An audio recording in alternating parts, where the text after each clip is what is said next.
my Lord, the worships of the magistracy, the seals, and very distinguished gentlemen of the bar. It is my pride and privilege to welcome you to perhaps one of the most celebrated calendars, programs of the Nigerian Bar Association, and particularly that of Eket branch.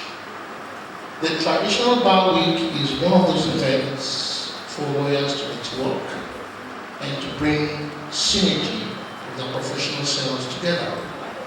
And Eket Bar is doing another one today. And this time around, as you can see, it is christened the law and social change influencing policies and society. And I thank the leadership of the branch for deeming it fit to bring such a very unique and strong item for discussion during this week. I have the honor and privilege to welcome all of you, and I will immediately want to proceed to the recognitions as they come. I will start with those that are here, and then we will continue the recognition as they come.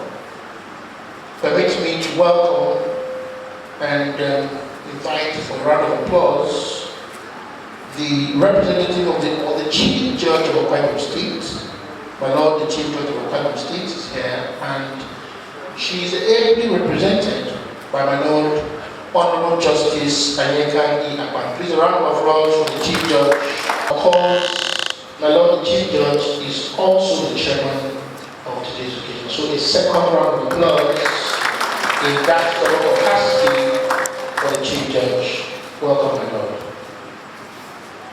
We also have Honorable Justice Joy Owana. Please, a round of applause for my Lord, who I personally describe as my own icon of inspiration. My Lord, you're welcome. Of course, we have one of the most criminally minded judges that we have seen in decades. Now, this one was formerly a chairman of this branch, and you will not be afraid to tell you to your face whether he likes you or not. It is your duty to correct yourself. I did not say he was a criminal, I only said he was criminally minded, because this one is sensitive to the fact that whenever matters come before you, you definitely deal with that matter sensitively. He is the only one that we can call Honorable Justice Okoro. The Lord is welcome. Of course, we have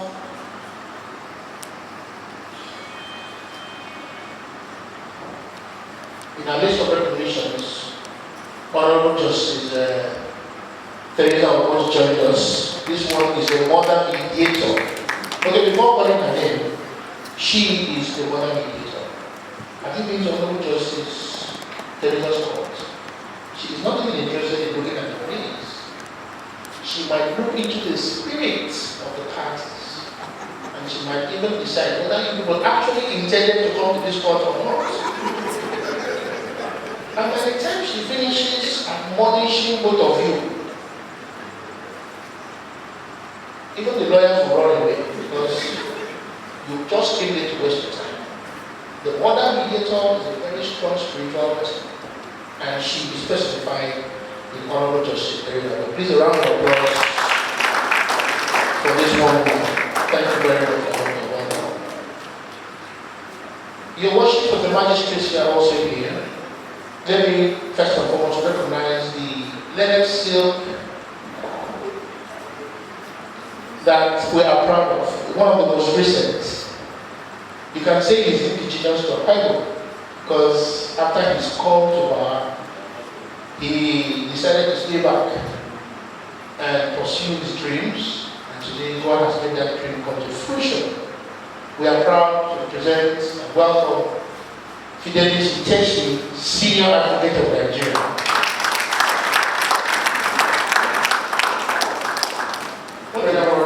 Songs, the minister, the temple, and she is an all-round spectrum in an all-round home. Let me recognize their leader, Chief Magistrate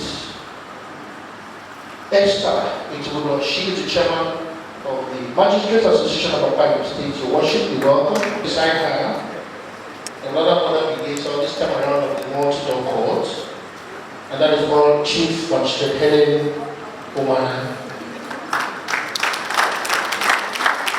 These are the people. She is also the chairperson of FIDA in Akwa State chapter. You're welcome, Mother Mediator too. Don't go and take the position of your senior. We pray that the other Mother Mediators in the pipeline will come out. As a matter of fact, when I look at Chief Magistrate and the way she also talks about that, these are also Mother Mediators, people that actually believe that disputes can be settled in the most amicable manner so that there will be cost reduction. And let us clap for them. Of course, the other worships are here of the magistracy.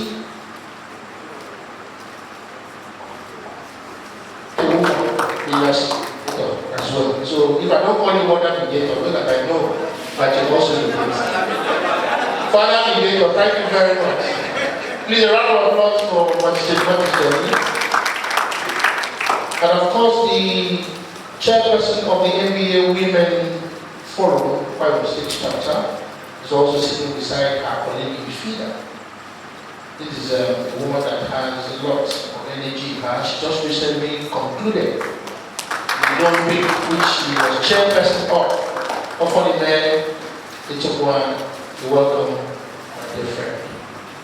I have seen the former chairman of the Nigerian Bar Association of the Eket branch, and also before her, our senior who took charge of at the national level of the NBA. Senator Francis Okwere served as the third or second vice, first vice. So let us recognize our level chief of Francis Okwere,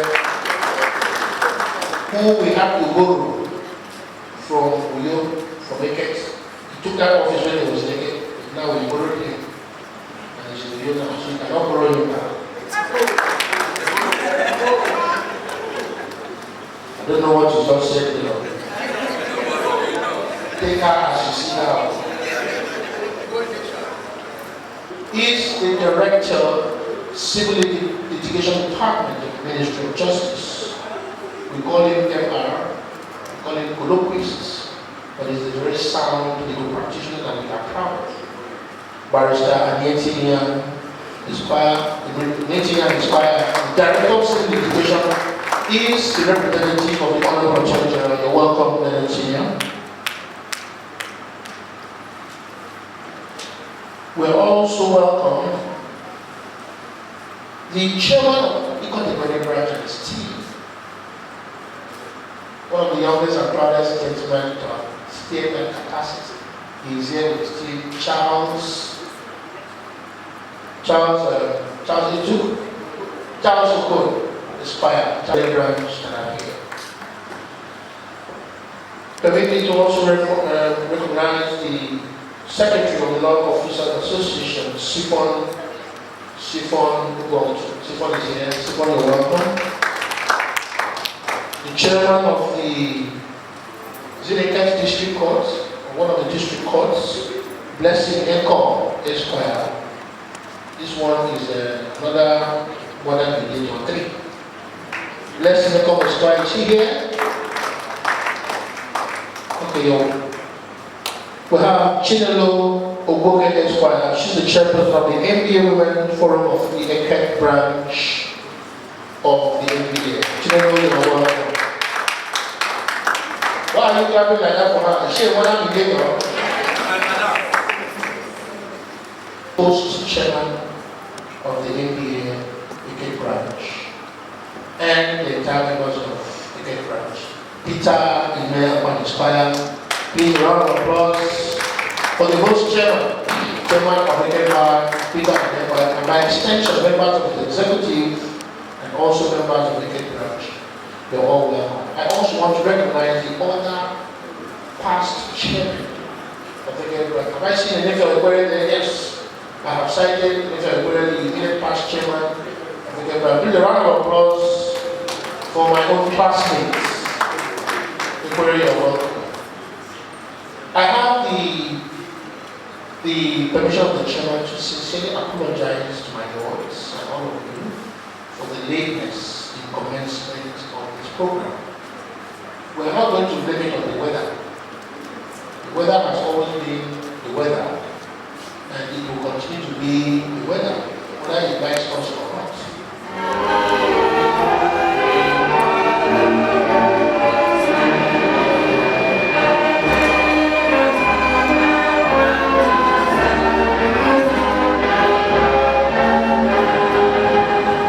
Bible State Council.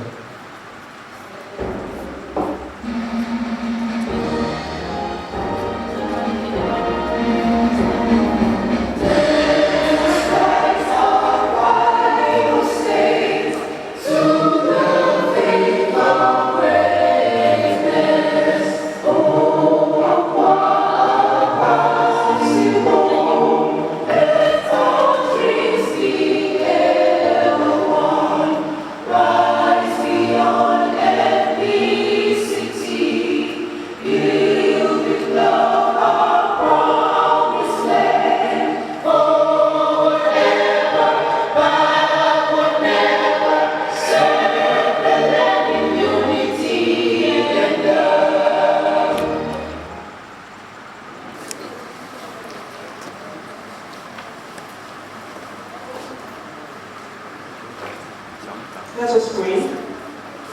Almighty God, our Creator, we pray to be with us in all our deliberations and to direct our endeavors so that we shall continue in all humility to glorify Thy name and do that which is right and just for our profession, its members, our fellow men, and our country. Amen. Thank you, Vice Chairman of the ABA. Let me quickly recognize the former governor of the Eastern Bar Forum, who walked in at the time the prayers were said. Then Senior Eket Akwan Esquire, former governor of the Eastern Bar Forum. You're welcome, sir. Please a round of applause for him. My lords, Chairman of today's occasion, distinguished ladies and gentlemen, we are now on item number 4, the speech by the Chairman of the NBA Eket branch. Please a round of applause as I invite Peter Inelman Esquire take his own before the Chairman of the branch. So please let me invite the Chairman of the Planning Committee of the Eket branch once again, the one who did the other one, to also come and give his welcome address. Thank you very much. Madam Chairman of the Commission, distinguished colleagues, very seniors, colleagues, the distinguished guests, the greatest Nigerian students,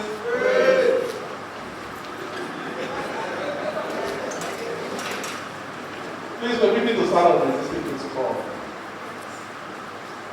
It is a great honor and privilege that I, on behalf of 2026 NBA Bar Week, the Bar Week Planning Committee, welcome all our guests to this August event. It is right that the Nigerian Bar Association Eket branch is the flagship branch of the NBA in Akwa Ibom State. Please, I think we can give ourselves a round of applause. Once again, let me repeat that the NBA Eket branch is the flagship branch of the Nigerian Bar Association in Akwa Ibom State.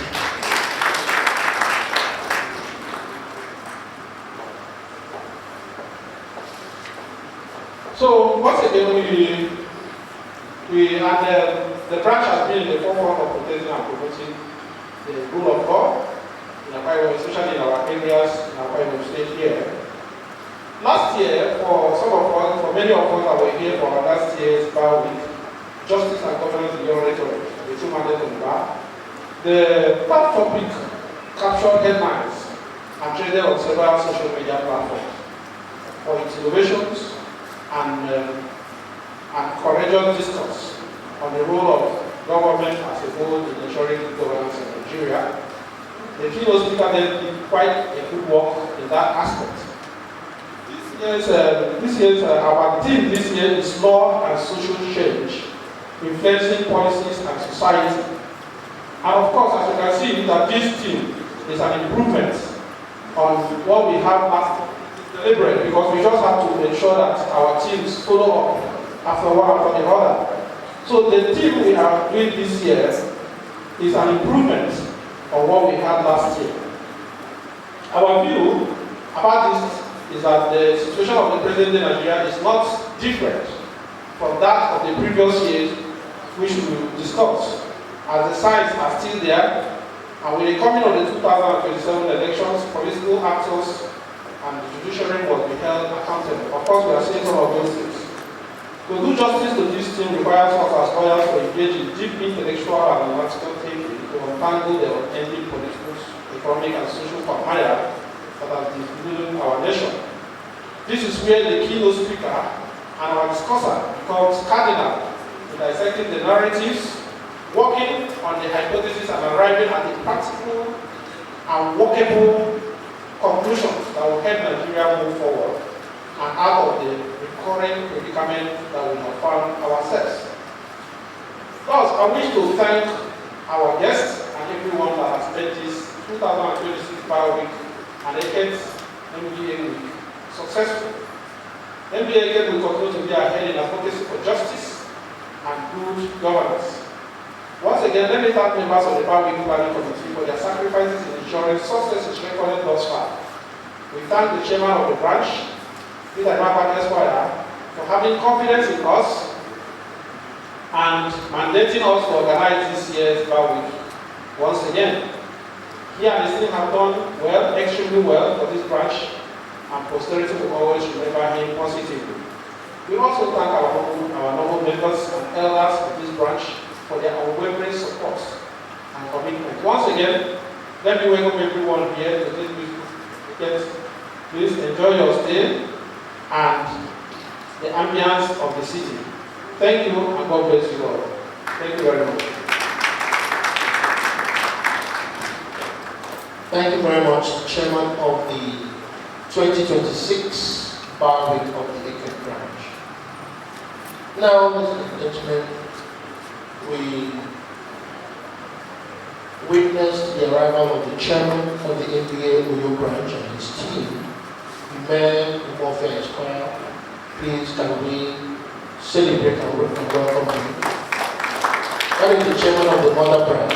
You know that the Eket branch is also one of the branches and was birthed by the Uyo branch. Don't know where you're going to get that flag from. The mother branch says, bring back that flag. Will you deny the mother branch? So, Chairman Uyo, look for your own flag or Eket branch says that the flag ship. Okay, look for the ship. Look for the ship. Let me see where Eket will carry the flag to. You're welcome, sir. Now is the time to invite the chairman that has done well.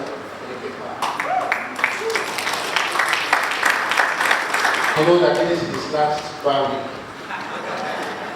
He will not have the opportunity of doing another one. So he is crying out his time now by conducting yet another glamorous Bar Week. Peter, the mayor can inspire. Let us listen to his welcome address. You're welcome, Chair. Thank you so much, my friend and brother, former chairman of MBA branch, and Young Augusto.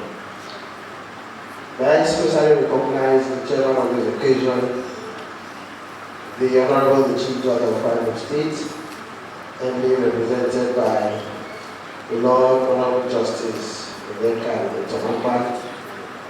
May I especially recognize the Lord Honorable Justice John Manan, former Secretary of Rajaba Eket branch.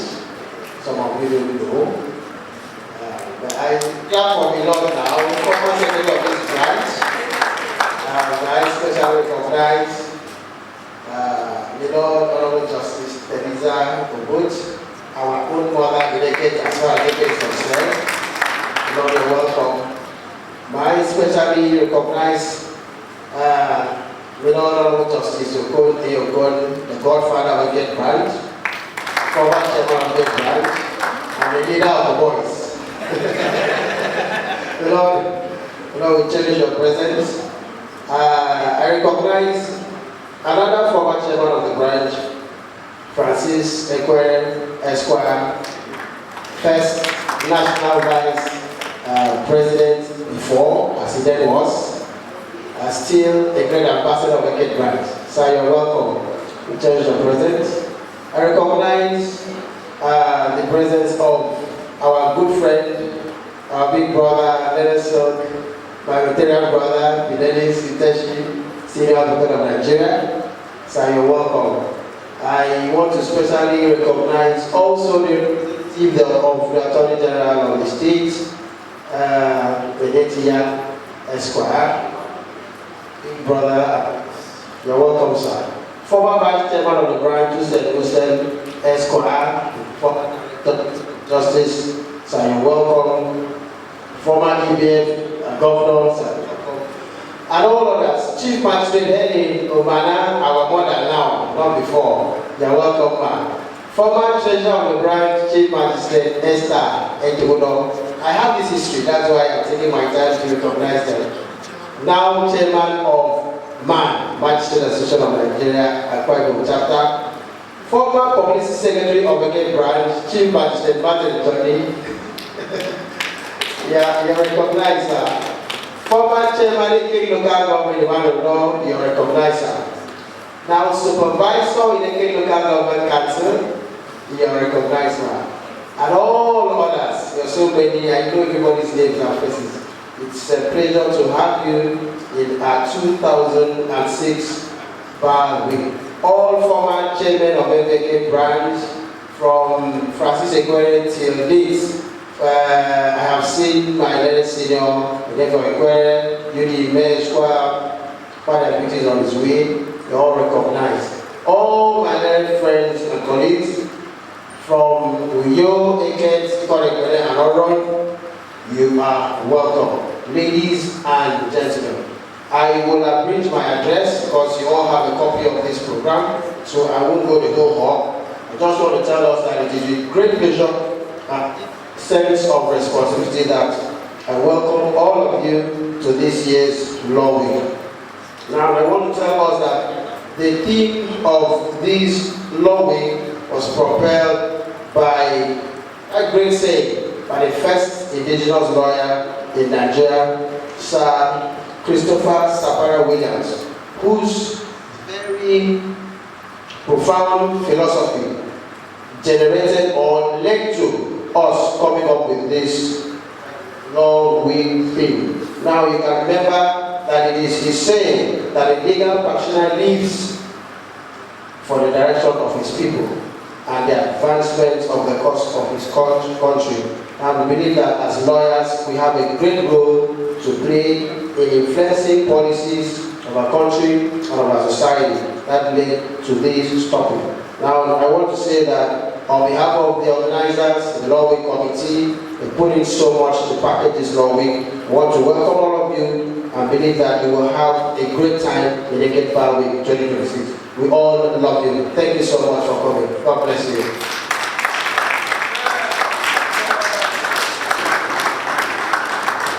Peter, and thank you very much for your welcome address. Let us also recognize the Secretary of the Eastern Bar Forum, who also worked in with the former governor of the Eastern Bar Forum, Sami Apaja Esquire. Is in the hall? Please let him rise for recognition. Welcome.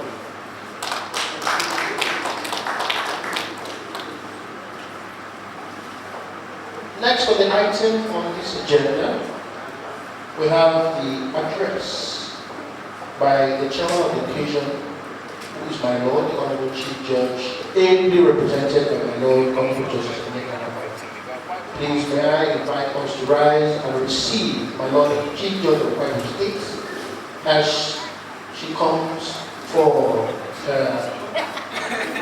he comes, he through she for he comes. Please give the people my Lord the Chief Judge. This is the Chief Judge of Bible States.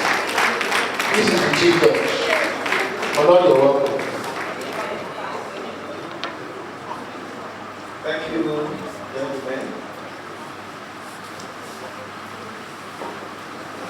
Let me start by saying that my Lord the Chief Judge would have loved to be here in person, which is otherwise officially occupied, and so it may to represent her at this event.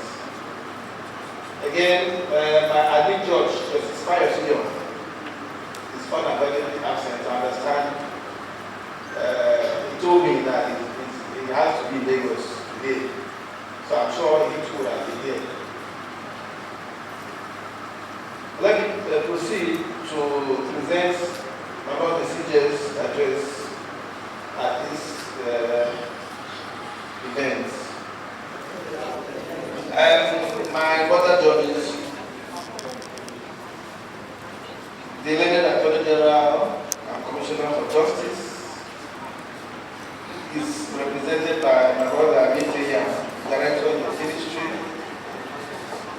learned Senior Advocate, Fidelis Iteshi, who is good from Iboyi, but I think we hold the greater stake in this issue. Your worships of the magistracy and by extension DROs, Chairman of Eket's Bar, Uyo Bar, Eket and Oron Bar,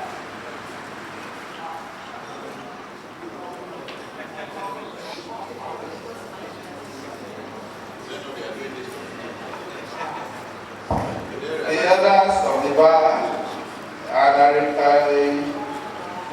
recognize them through Mr. Ekwere. I understand the number of the former chairmen of Eket Bar are here. The ESCO and members of Eket branch, and by extension, the ESCO of other branches that are the members of Eket branch and the members of other branches of the bar, gentlemen of the press, ladies and gentlemen. I am highly delighted to share with you the joy of this year's bar week of the NB Eket branch.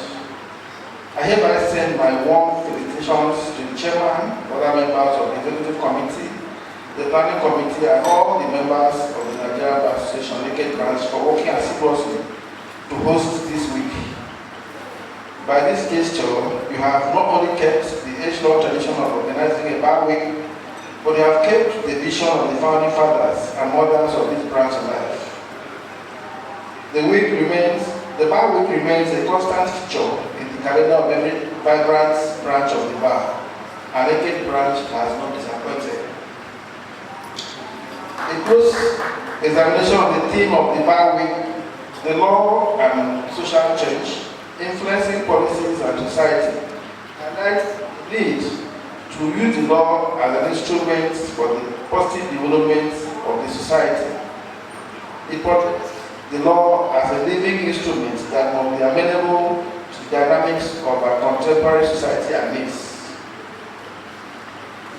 Several events have been lined up to make this week interesting and rewarding. I hereby encourage all the members of this branch and other stakeholders in law and justice administration to take advantage of this week to learn something new and perhaps be reminded of what he or she are already known. Let me use this medium to also commend the harmonious leadership that exists between the Eket branch and the bench, and I dare say other branches of the bar too. As I conclude this goodwill message, let me solicit your continuous support for the bench in Akwa Ibom State as we collectively work to advance the cause of justice in our state. I wish you all a successful outing. Let me, without further ado, hereby declare this session open. Thank you all. For your very warm message and the declaration.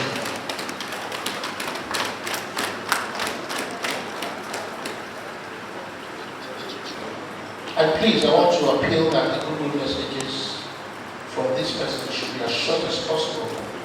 And when you are here, you can as well stand or lean or embrace the existing protocol that we already established so that we will not be spending too much time. The program is already far gone in time.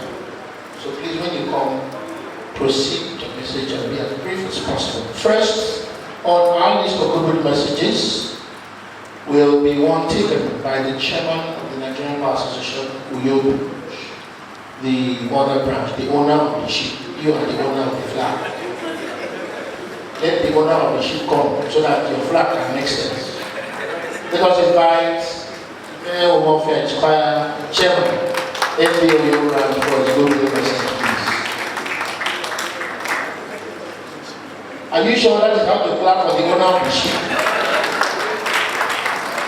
You're welcome, sir. Don't worry, we drop the ship. Let me see how the flag will fly. The chairman of the occasion, my Lord, the Honorable Chief Judge of Akwa Ibom State, ably represented, permit me to adopt the existing protocol, but let me acknowledge the presence in our midst of my lords.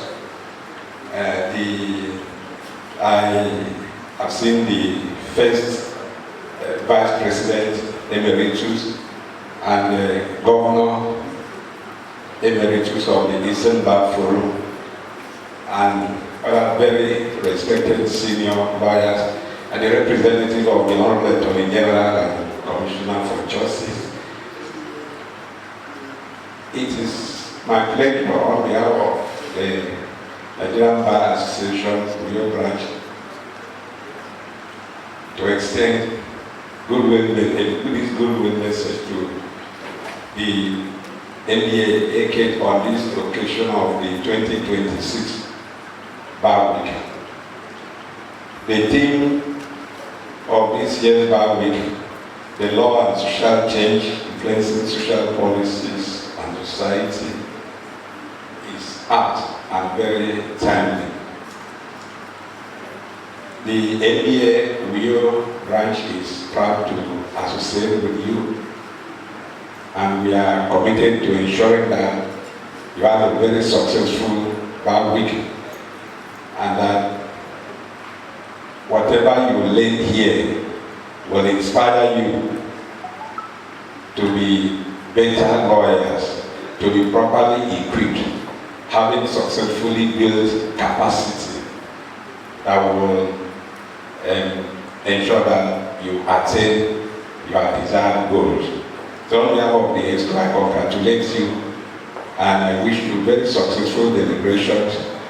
You enjoy yourself, have fun-filled week, and at the end of the day, you shall have reasons to say that you are happy you were part of this event. Congratulations and God bless you. Thank you very much, Chairman of the MBOU branch, and thank you for handing back the ship to the owners of the flag, so that there will be a complete flagship branch. Next, we're going to invite the Secretary of the Law Officers Association of Akwa Ibom State branch, Siphon Obontuk, to stand on the existing protocol, or even lean on the existing protocol. If she embraces the existing protocol, I think we're going to work off with it. Always beautiful, always intellectual, former chairperson of the NBA Women Forum of Akwa Ibom State, who handed over to Ofonime. You are welcome. Thank you, sir. He would be right to say I should embrace the protocol. because the Law Officers Association, we just finished our bar week and it was tagged embrace the new. So I am embracing the protocol. Thank you. So as I embrace the protocol, I most respectfully want to celebrate the Lord here present and the able representative of my Honorable Attorney General. I am Sifon Ubontu, the Secretary of Law Officers Association, speaking on behalf of Mr. Otu, the Chairman of Law Officers Association, Akwa Ibom State Chapter, Loan.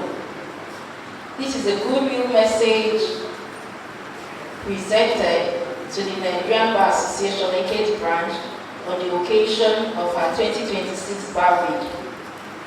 The Law Officers Association of Nigeria, Akwa Ibom State Chapter, heartily congratulates the Chairman, Executive Committee, distinguished members of the branch, and the entire legal community on this Bar Week. We commend the branch for your unwavering commitment, promotion of justice, the rule of law, and the advancement of legal practice in Nigeria. The theme of this year's Bar Week, the law and social change, influencing policies and society, is really timely and thought-provoking, as it underscores the indispensable role of the legal profession in shaping a just, equitable, and progressive society.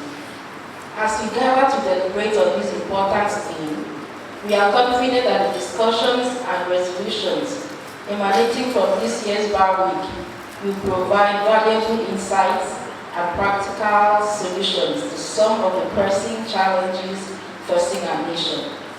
We encourage the branch to continue in serving as a beacon of justice and a catalyst for positive social change. We wish you a successful and impactful Bar Week and pray that the branch continues to grow in strength, relevance, and influence in the service of our nation and humanity. Accept our warmest congratulations. Thank you, Sifon, for that embracing message. Very embracing. Please a round of applause for the representative of Loan once again. And through the magistracy, I have the honor and privilege of inviting the president of the Magistrates Association of Nigeria, Akwa Ibom State Chapter, Chief Magistrate Tudo, to please come for her goodwill message. If she decides to minister the gospel to you, my son, I will not be surprised. Because when she is not sitting, that is another chore, core hobby of hers. I'm not exposing her. When you see her message, her books, right? You're welcome. Thank you very much. I'm not going to sing. Neither will I choose to embrace the existing protocol, because the fear of the Honorable Chief Judge in our midst is the beginning of wisdom.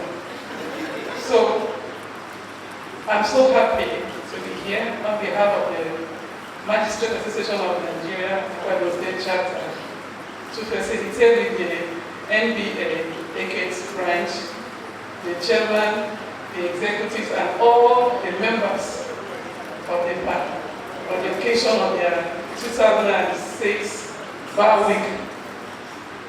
The theme for this year, the law and social change in facing policies and societies, is very, very timely. It is what we need in Nigeria now. I want to ensure the bar that we in the magistracy, we are ready, ever ready to support you, to promote justice, to make sure there is good governance, and to also encourage good societal, sustainable societal development.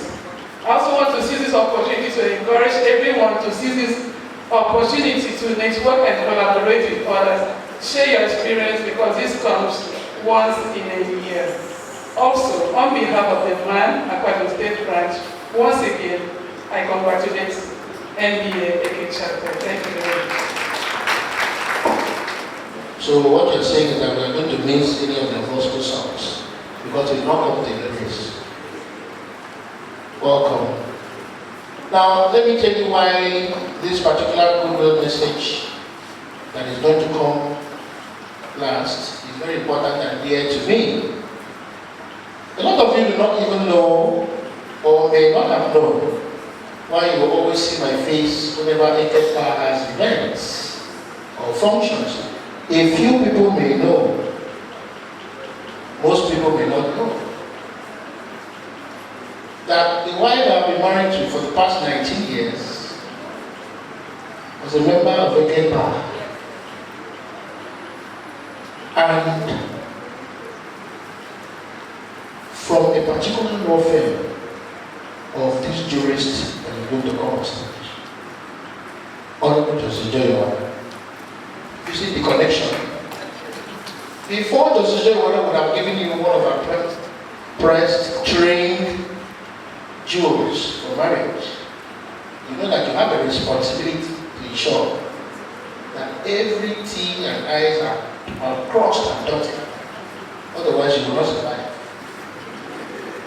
And so, the person, the beautiful lady that she gave me, wholeheartedly, is doing well. She's also a colleague to your honor. She's also the chairman of district courts, Agro State. So, I am your in-law. That is why you see me here. So that if they ask for me. So, I have the honor and privilege of bringing this woman that I have referred to, this jurist that I referred to as my icon of inspiration. Because whenever I have a contact with her, her advisory roles have always been very, very supportive and encouraging. To speak on behalf of the judiciary of the Bible State, all the judges. Again, are you aware that Honorable Justice Joywa served as the secretary of Eket Bar? If you did not know that she is very sensitive and important to this branch. And so for her goodwill message, we have the honor of inviting Honorable Justice Joywa for her goodwill message. And thank you so much because your gift to me has kept me alive.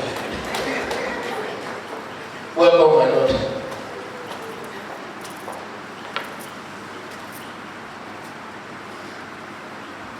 Thank you very much. He's a worthy son-in-law. My Lord, the Honorable Chief Judge, my Lords, the Chairman and members of NBA Eket branch, all the very many senior lawyers, and the entire members of the Nigerian Bar Association, Eket, Uyo, and Oron branches, you're welcome. Oh, Eket, who is that for? I'm sorry, I don't know, Oron is not here. I think they're fine now. Oh, Oron is here. You're welcome. Well, I'm always delighted to be here because, like they said, I am of the Eket branch. My chairman was Barrister Francis Ekwem. So till today, I call him Chair. He's always my chair. We enjoyed the MBA politics in those days, going up and about. I don't think it's as exciting as it used to be. In any event, I am so delighted to be here. I don't know, somehow my clerk of court blocked today's date for some funny public holiday, she said. And I said, wow, wonderful. So I'm free to be here without looking of what to going to see before coming here. So I'm so glad to be here, and I welcome everybody to this bar week, the law and social change, influencing policies and society. Well, for us to influence the society and policies, we must first change ourselves. We have to be the change that we want. So until the bar can itself become the change that it wants, it cannot influence anything. We need to go back home, look at ourselves, examine ourselves, and forge a new future. And I hope that at the end of this bar week, we will be inspired for positive change in the bar. So I encourage you to attend all sessions, enjoy the evening. This evening I've seen that, I think it's a first, the chairman is having something by the poolside, so I invite everyone to attend the dinner. So attend all the sections, enjoy the brain work, brainstorming. Then in the evenings, relax and enjoy yourself. And at the end, you have had a very refreshing bar week. You're welcome and thank you for having me. God bless Nigerian Backstage of Eket branch and my son-in-law. If you are not happy for me, then you have that. Thank you very much, Lord, for such an inspiring message. Now, Eket Bar is a member of the Eastern Bar Forum, one of the branches that comprises the Eastern Bar Forum. Even though we have the former governor of the Eastern Bar Forum here, we also have the representative of the executive of that forum, Mr. Sabi Wadaito. And I would like to invite Mr. Wadaito for a very brief goodwill message on behalf of the Eastern Bar Forum, where Eket Bar is also part of. So please, a round of applause as I invite the remaining two, Mr. Sami, to the secretary, Eastern Bar Forum, for a very brief goodwill message. Thank you so much. I'm listening for great and I've been ambushed.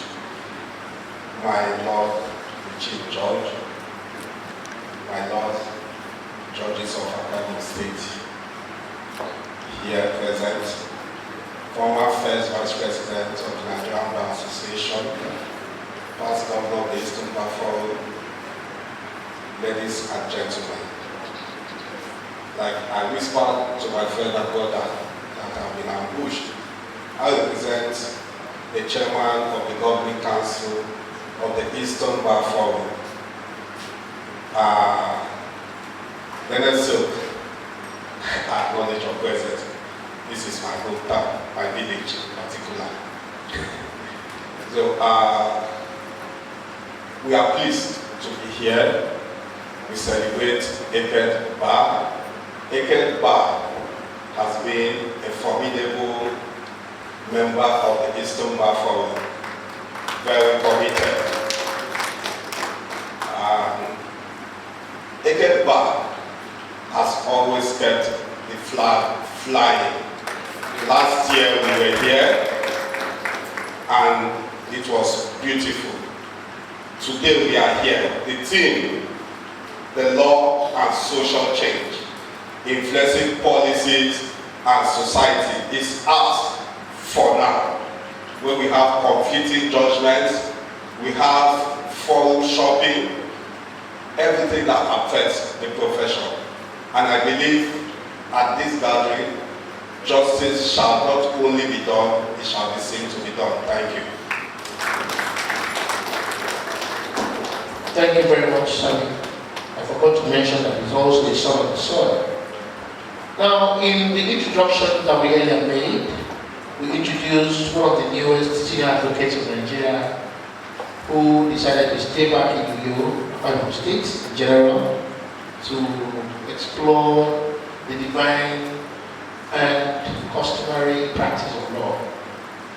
So his appearance now will be considered as his maiden appearance before the members of the Eket Bar and also before my lords in this very wonderful gathering. And it is very befitting as I gracefully invite my friend, my brother, the next senior advocate of Nigeria, Fidelis Iteshi, to please come forward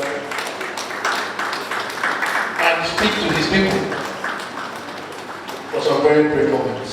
Let us say, okay, welcome. Thank you so much.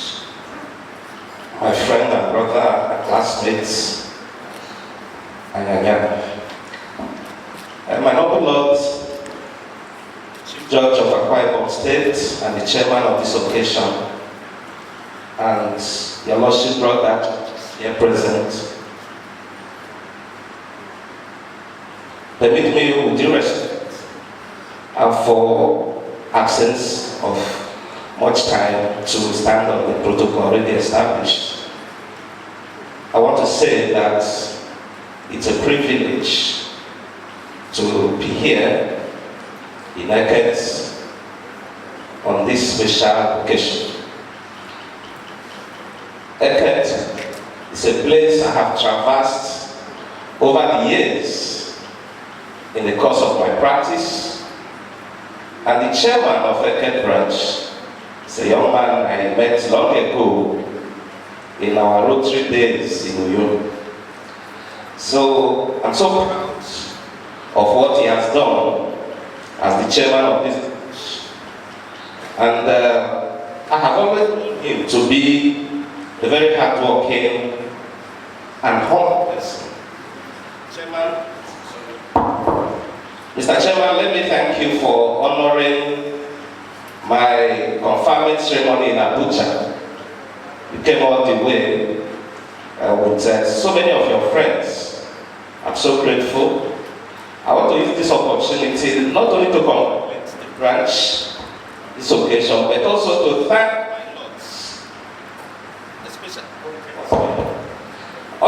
my Lord, the Chief Judge of Akwa State, and His Lordship's brother judges for the support I enjoyed in the course of my application for the rank of senior advocate of Nigeria. My lords gave me all the attention that I needed when I called on them. I want to thank every single member of Akwa State Judiciary and the bar. This is my home, and very soon, just very soon, I will invite you to my Thanksgiving ceremony here in Uyo. I'm here to participate in this event, and I will stay around and enjoy every bit of it. Thank you so much for inviting me, and God bless you. Thank you very much, Let's Fidelis Teshi, for coming back home and establishing yourself. And through that wonderful goodwill and gesture, I'm sure so many young lawyers will benefit from your wealth of wisdom over the years in the Bible. Thank you very much. Please, once again, let's clap for the latest NSL that we have.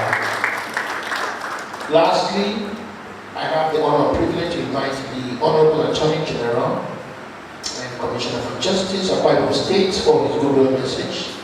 And he is ably represented by the Director of Civil Litigation in that ministry, and Niente Ian Esquire. Please, a round of applause to the Director.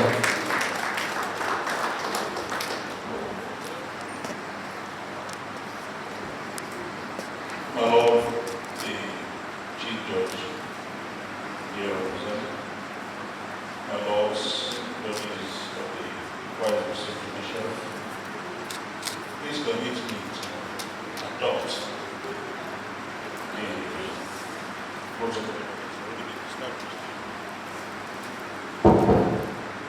I bear the good tidings of Attorney General of Akwa State, Oko advocate of Nigeria.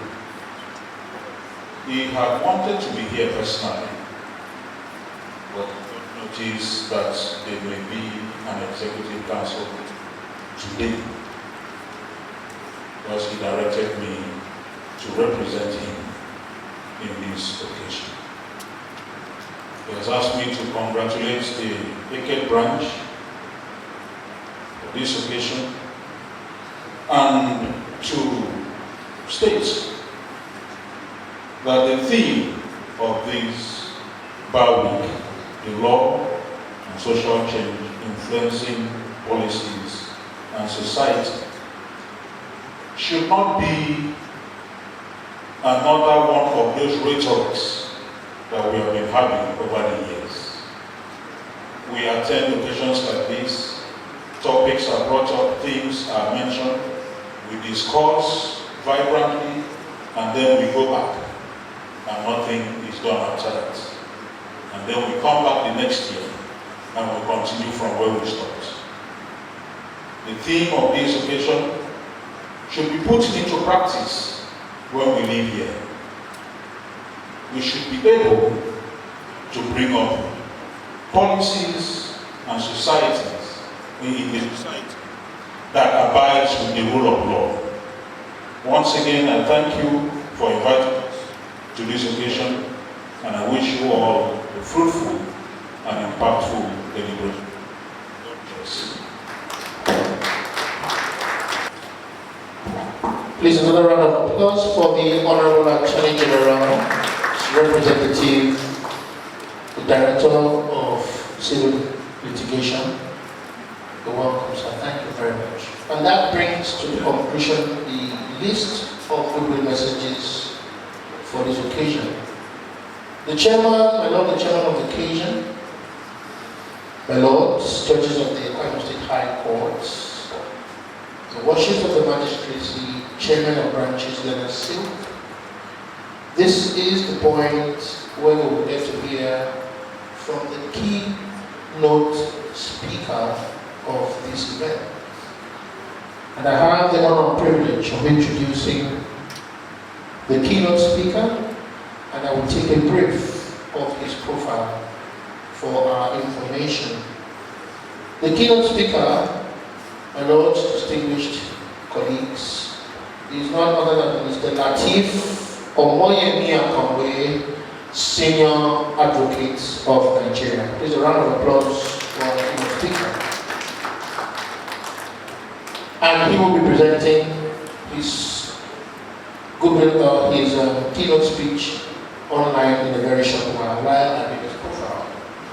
Lateef Omoyemi Akamwe, Senior Advocate of Nigeria, is an accomplished Nigerian legal practitioner whose career reflects excellence in advocacy, leadership within the bar, and a profound commitment to the development of the legal profession. Mr. Akamwe is known for his intellect, discipline, and devotion to justice. And as a senior advocate of Nigeria, he stands among most respected figures in the Nigerian legal community. In professional leadership, Lateef Omoyemi Akamwe, SAN, has played influential roles as chairman of the Nigerian Bar Association Lagos branch between 2019 and 2021. He provided direction during a critical period in the bar's evolution, championing welfare initiatives, institutional reforms, and the strengthening of ethical standards in that branch. He has been a member of the National Executive Council of the Nigerian Bar Association since 2019 and consistently contributes to the policy discussions and the advancement of the profession. Looking ahead, Mrs. Akamwe's vision for the legal profession is shaped by his unwavering belief in innovation, in inclusivity, and excellence.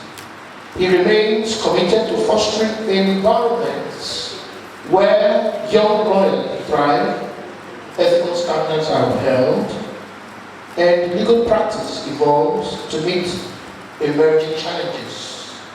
Mr. Akamwe's legacy is not only reflected in the cases he has championed for the institutions he has helped strengthen, but also in the generations of legal practitioners who, guided by his example, have been, are being empowered to redefine the boundaries of the profession in Nigeria.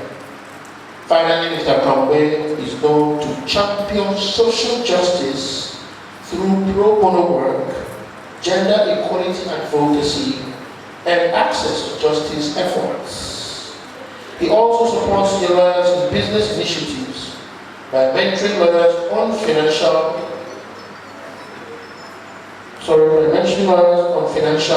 intelligence and modern legal and business models. Ladies and gentlemen, my lords, please, with a round of applause, let's welcome Omoyemi Akamwe, Senior Advocate of Nigeria, our keynote speaker. Let us please take your stage. You're welcome. a problem with our audio presentation. That's out very soon, please. Let me welcome the doyen of Eket Bar. We call him the doyen because he's like a grandfather to a lot of people. He is a plenty of serving. I said that just a couple of days ago, on Monday, I was in Gombe branch for the law week. And just had planned that by Tuesday yesterday, I was going to drive down to Bauchi because there's no flight in Gombe. To take a flight from Bauchi to Lagos and connect Eket. But as Facebook would have it, the Bauchi flight got cancelled. I also tried to come through Yola. There was no flight from Yola. So everybody that came for that law week got stuck in Gombe, including myself up to now. So that's why I had to opt for this option of virtual delivery of my keynote speech. So please do accept my unreserved apologies. It's not out of disregard for the branch. That said, I want to felicitate with the chairman and EXCO and the members of the branch for this very timely and talking about the law and social change, influencing policy and society. I consider this thing very apt, and that is why I painstakingly sat down to write a paper for this keynote speech, given the fact that the keynote speech is supposed to set the framework for the gathering.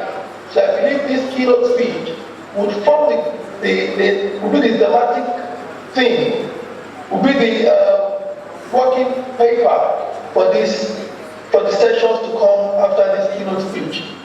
So, ladies and gentlemen, I start my keynote speech by way of an introduction, which is to say that law and society exist in a dynamic and somewhat symbiotic relationship.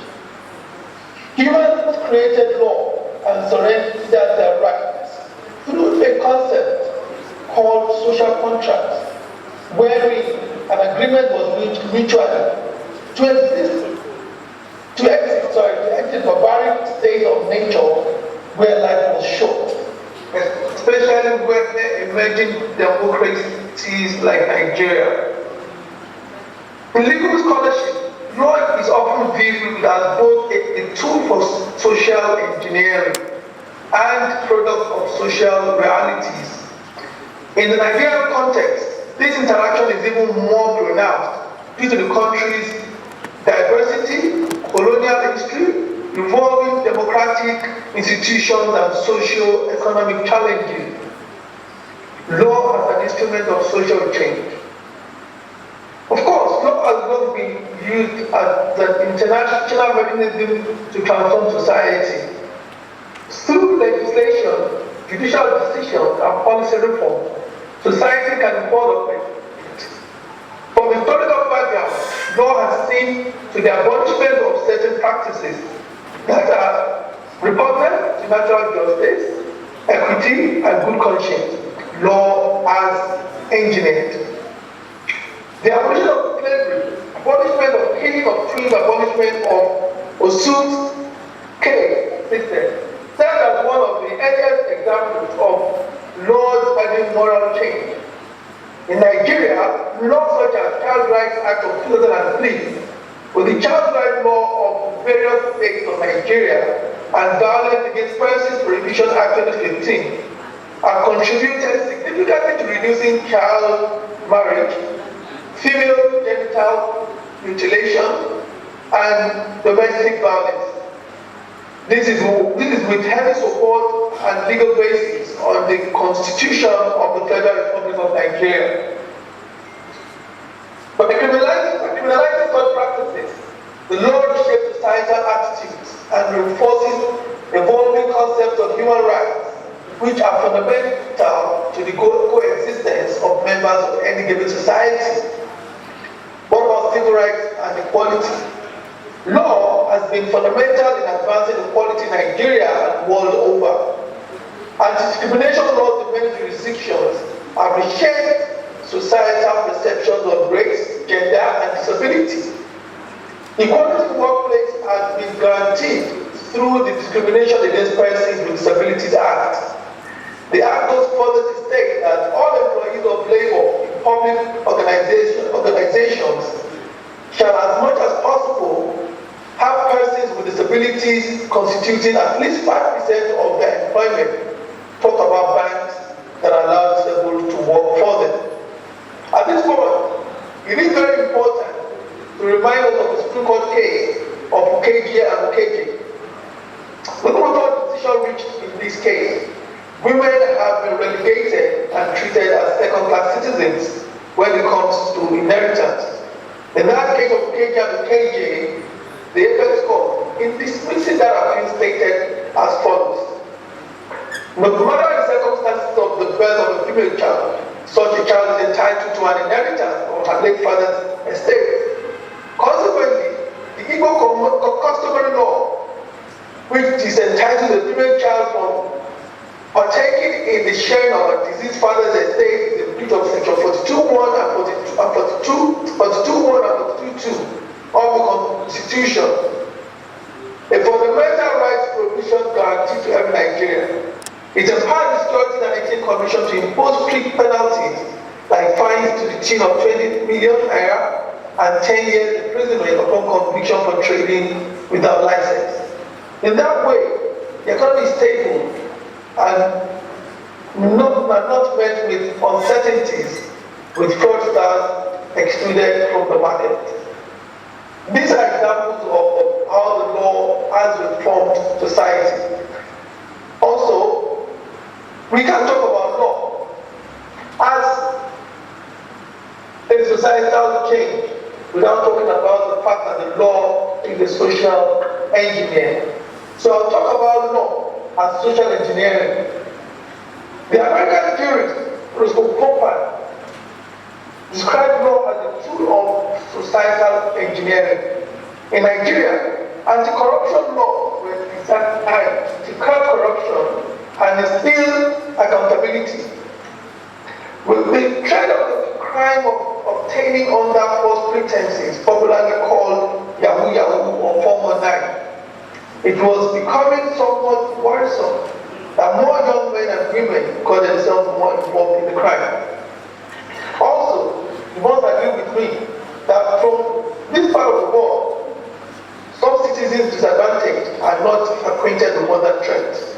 Issues that relate to traffic and environmental laws have also helped reshape urban behavior.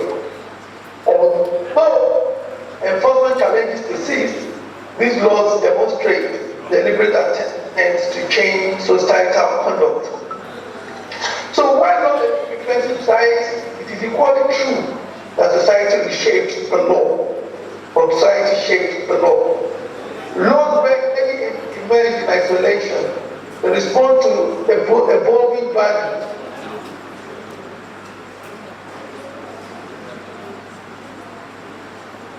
Economic realities and public opinion. Social movement and legal reform is what we're talking about. Public advocacy and civic engagement often trigger legislative changes. The global women's rights movement influenced gender equality laws. In Nigeria today, activism by civil society organizations contributed to the enactment of the Violence Against Persons Prevention Act. There was once a time it was highly regarded and believed that only females could be raped and that a man cannot be raped. The Violence Against Persons Prevention Act has altered the definition of rape to now mean or to read a person commits rape. The person commits the offense of rape if 1. He has or she intentionally. The person commits rape if he or she intentionally penetrates the vagina, anus, or mouth of another person with any other part of his or her body or anything else. 2. The content is obtained by force or means of threat or intimidation of any kind, or by fear of harm, or by means of false or fraudulent representation, and to the nature of the Act for the use of any substance or additive capable of taking away the will of such person, or in the case of a married person, by impersonating his or her spouse. Having said this, it is also worthy to talk about cultural values and customary law. Nigeria operates a plural legal system, meaning that it encompasses an interplay of the application of English law, which is district law, customary law, and Islamic Sharia in the northern states. Customary law in particular is deeply rooted in social norms and traditions. Courts often recognize customary law where it is not repugnant to natural justice, equity, and good conscience, and where it is not. Though societal values directly influence legal outcomes, especially in areas like marriage, inheritance, land tenure. However, tensions sometimes arise where customary practices conflict with constitutional human rights principles, and persons involved are to either follow traditional customary principles or to follow the statutes. Also, modern developments also shape their need for new regulations on cybercrime, data protection, and digital transactions. Nigeria Cybercrime Act and the Nigerian Data Protection Regulations reflect societal adaptation to digital economy. With this law, the way and the manner data subjects are handled and their information stored, treated, and transmitted must comply with. Globalization is beginning to influence or is influencing lawmaking through international treaties and economic partnerships. What about the Nigerian lawmaking process? Understanding how laws are formulated in Nigeria is essential in appreciating the law-society relationship. Nigeria operates a constitutional democracy with a bicameral legislature, that is the Senate and the House of Representatives. Lawmaking generally involves the following stages: bill drafting by legislators, executive, or stakeholders; the fourth reading, which is the formal introduction of the bill; the second reading, which is the general debate on the floor of the House; committee stage, which is a detailed scrutiny of public passage; the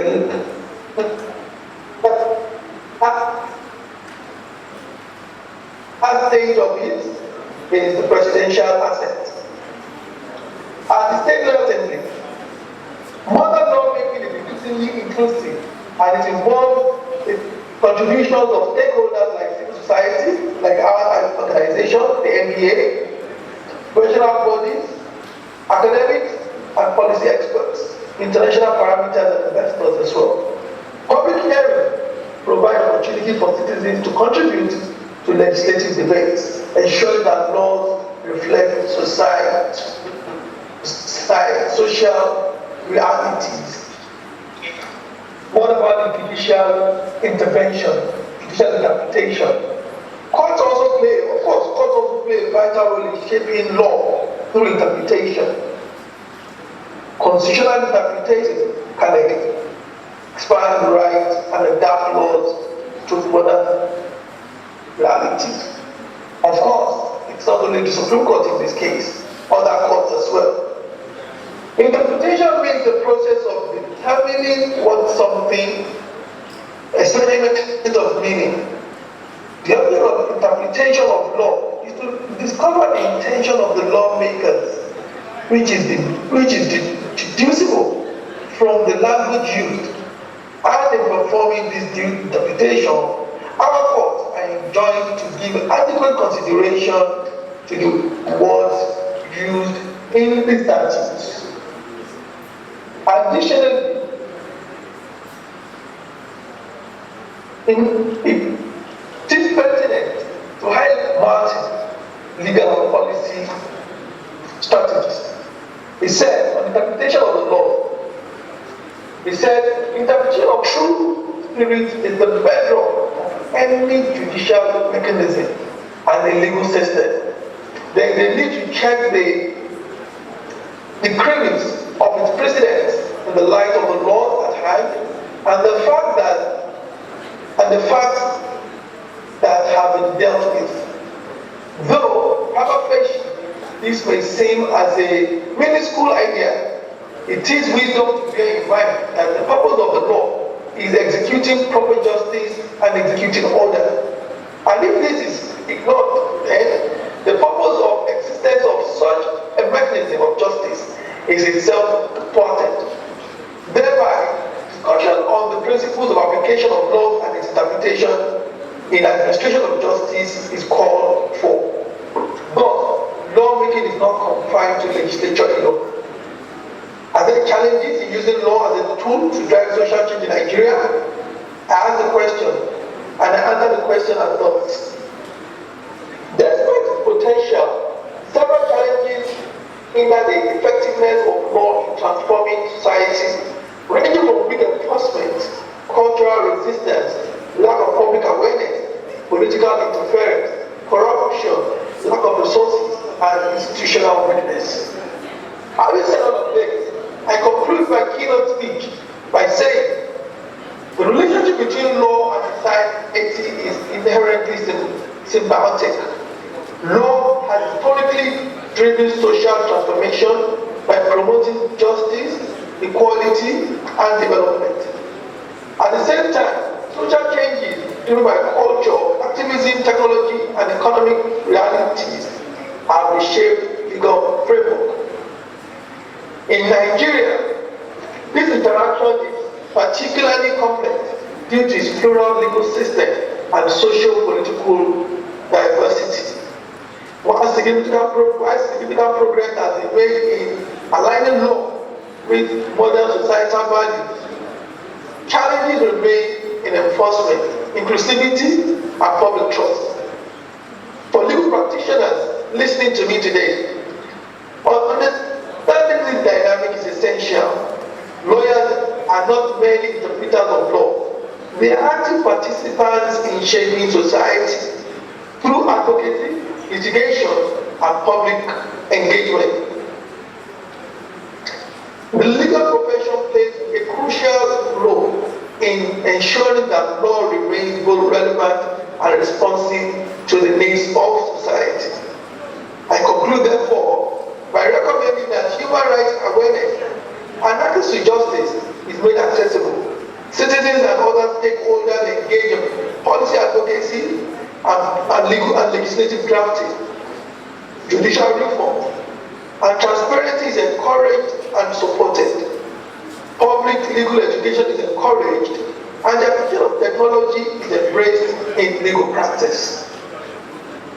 With this speech of mine, I hope everyone lives here today the theoretical aspect of this paper, but beginning to interrogate how can we implement and force some of the things that we highlighted in this paper. Without taking too much of your time, I thank you very much for listening to me, and I wish us a fruitful and a successful deliberation at this law. Thank you very much for listening to me.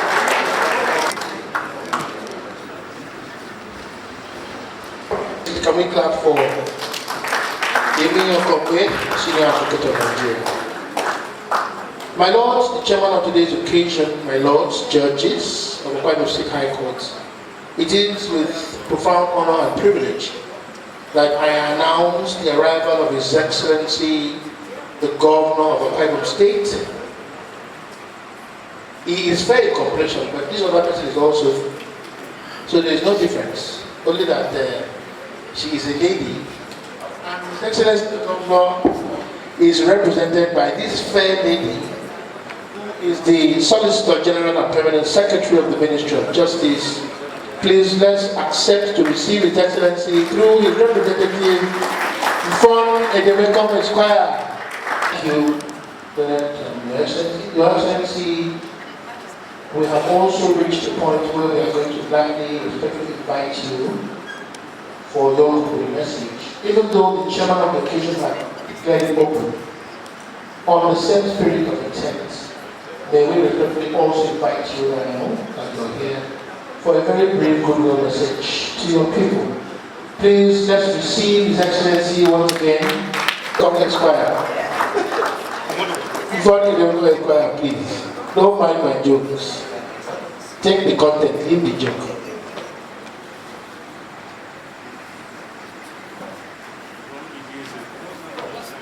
The chairman of the occasion, Honorable Dr. O.A. Okon, here seated.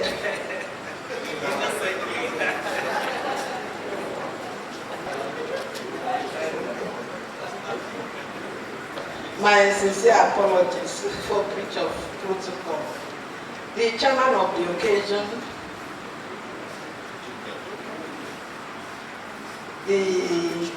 who is the Chief Judge of Akwa Ibom State, herein represented by Honorable Justice Anekan Akpan. Milos, here present, judges of the Akwa Ibom State Judiciary, the chairman of NBA, Uyo chapter, Eket chapter of NBA, other branch chairman of Uyo, Ikorekbene and Orom, the members of the executive committee,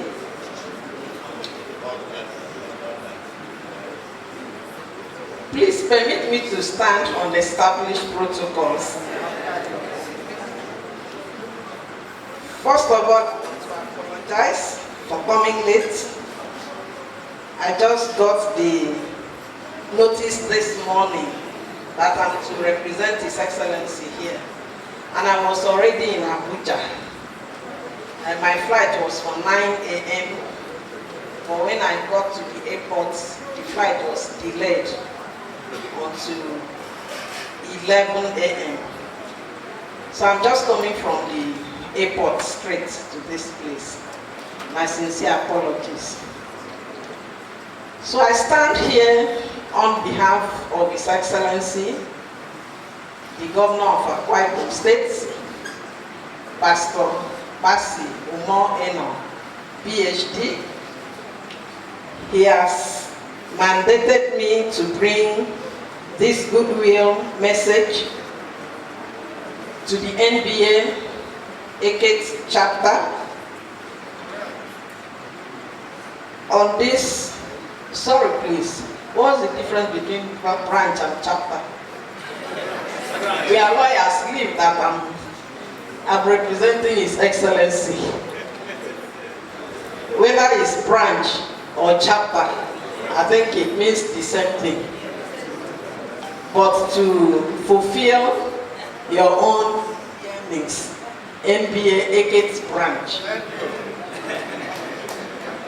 So I will just proceed to read the goodwill message from His Excellency.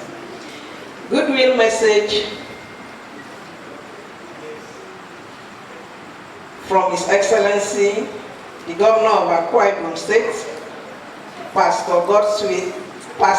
Umo Eno, PhD, on the occasion of the Nigerian Bar Association, Eket branch, Bar Week. It gives me great pleasure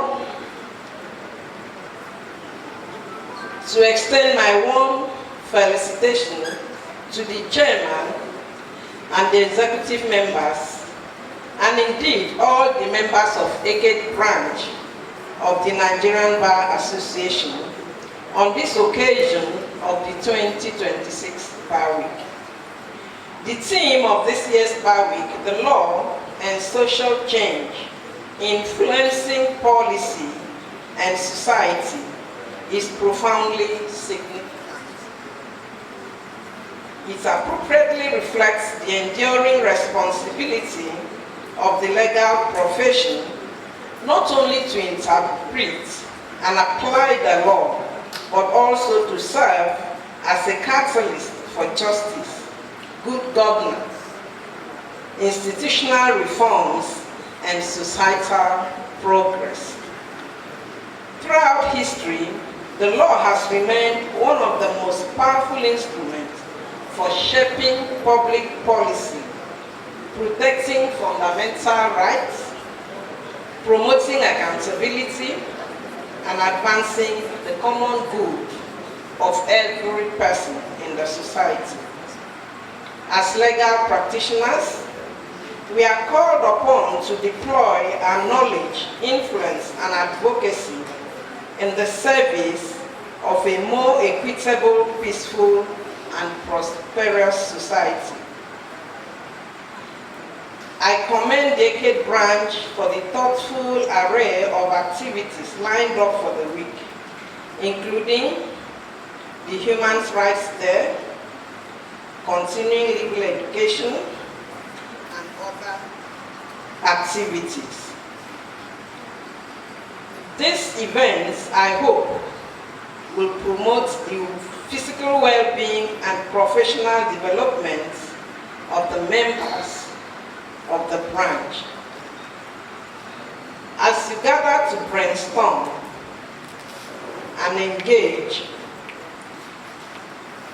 I want to say that I'm confident that the discussions and outcomes of this week's activities will enrich your practice, strengthen our institutions, and inspire renewed commitment to the noble ideals of justice and service.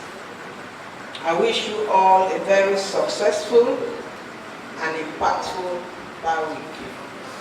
Thank you. Having said that, I wish to, His Excellency also directed me to announce a donation in the sum of 10 million naira to support this Bar Week.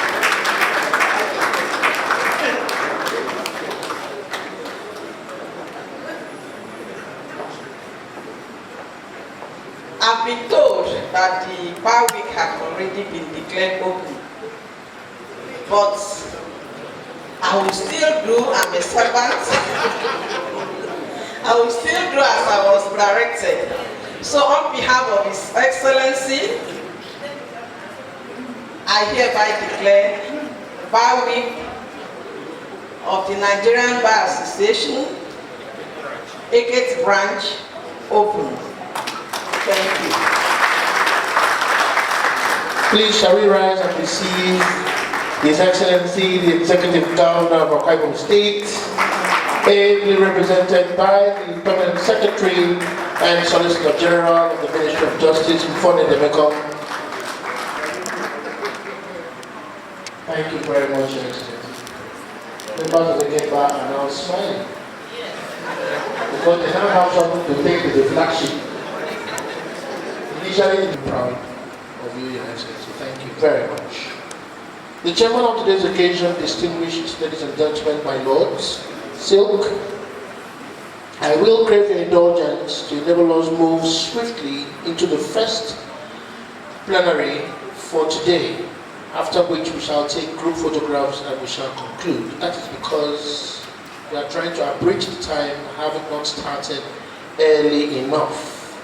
And to constitute that panel, I have the honor and privilege of making the following invitations and recognitions for us to begin the plenary.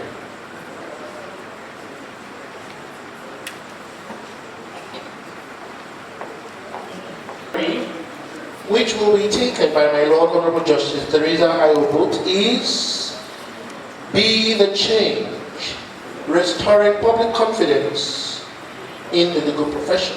And this is drawn an extract from the mother theme of today's Bar Week.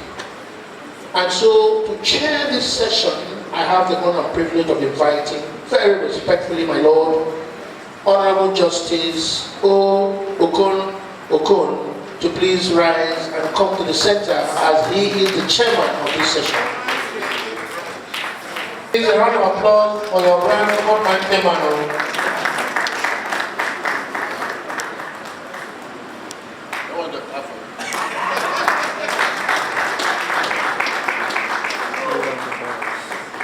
When I appeared before Honorable Justice Okono, who was the administrative judge of Eket branch some years ago, my Lord Honorable Justice Okono was the chairman of Eket bar at that time. I was here knowing fully well that my Lord sat 6 by 9. And when my Lord saw me and wondered what I was doing, I told him I came to do my case.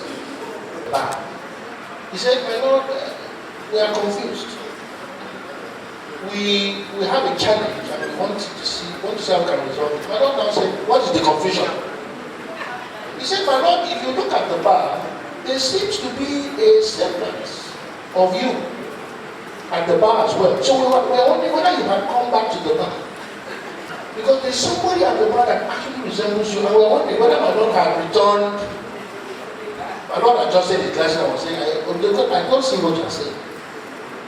You see, so he wanted to expose me. He did not know that I am also the son of the son. My Lord, you're welcome. Please a round of applause for the chairman of section.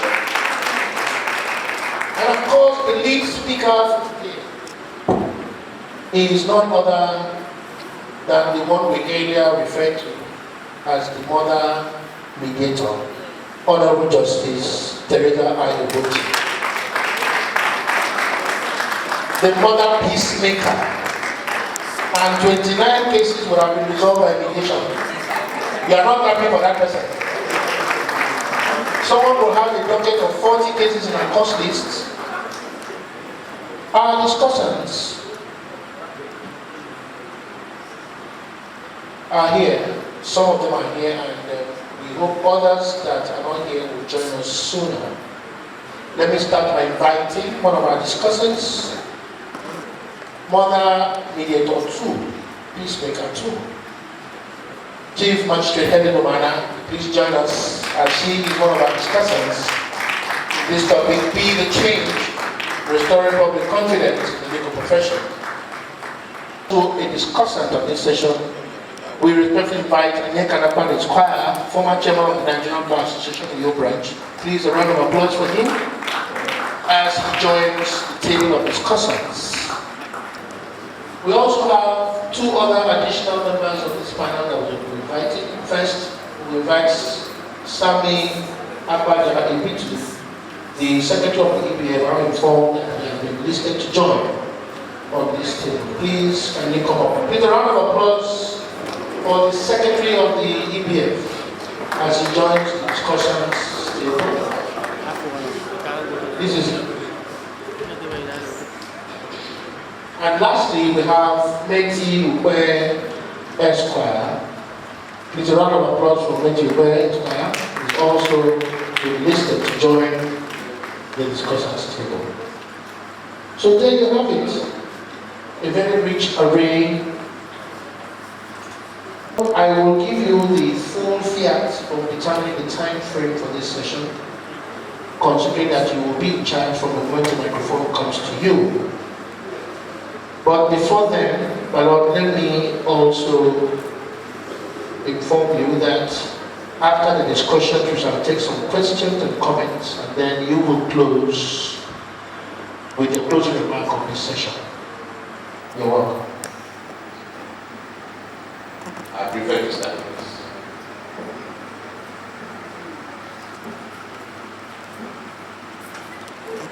Authorities in this session. I don't know what to say. When you have appointed me the chairman of this session, other than to bow and tremble before all of you. Why am I saying this? From the nature of the topic, it's very likely you are going to also discuss me. Because I belong to the legal profession. And beautifully, the topic is not a seasonal issue. For me, it's a daily affair, influencing public policy and what society.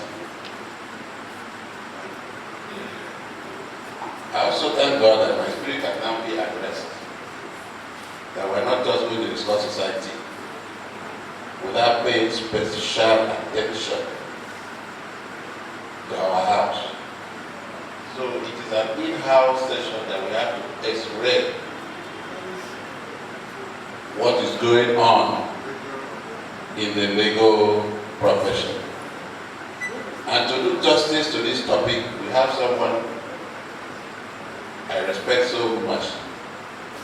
Some of you might not know she was the leader of the bar, in fact the chairman of the bar of the branch, just like 2 states.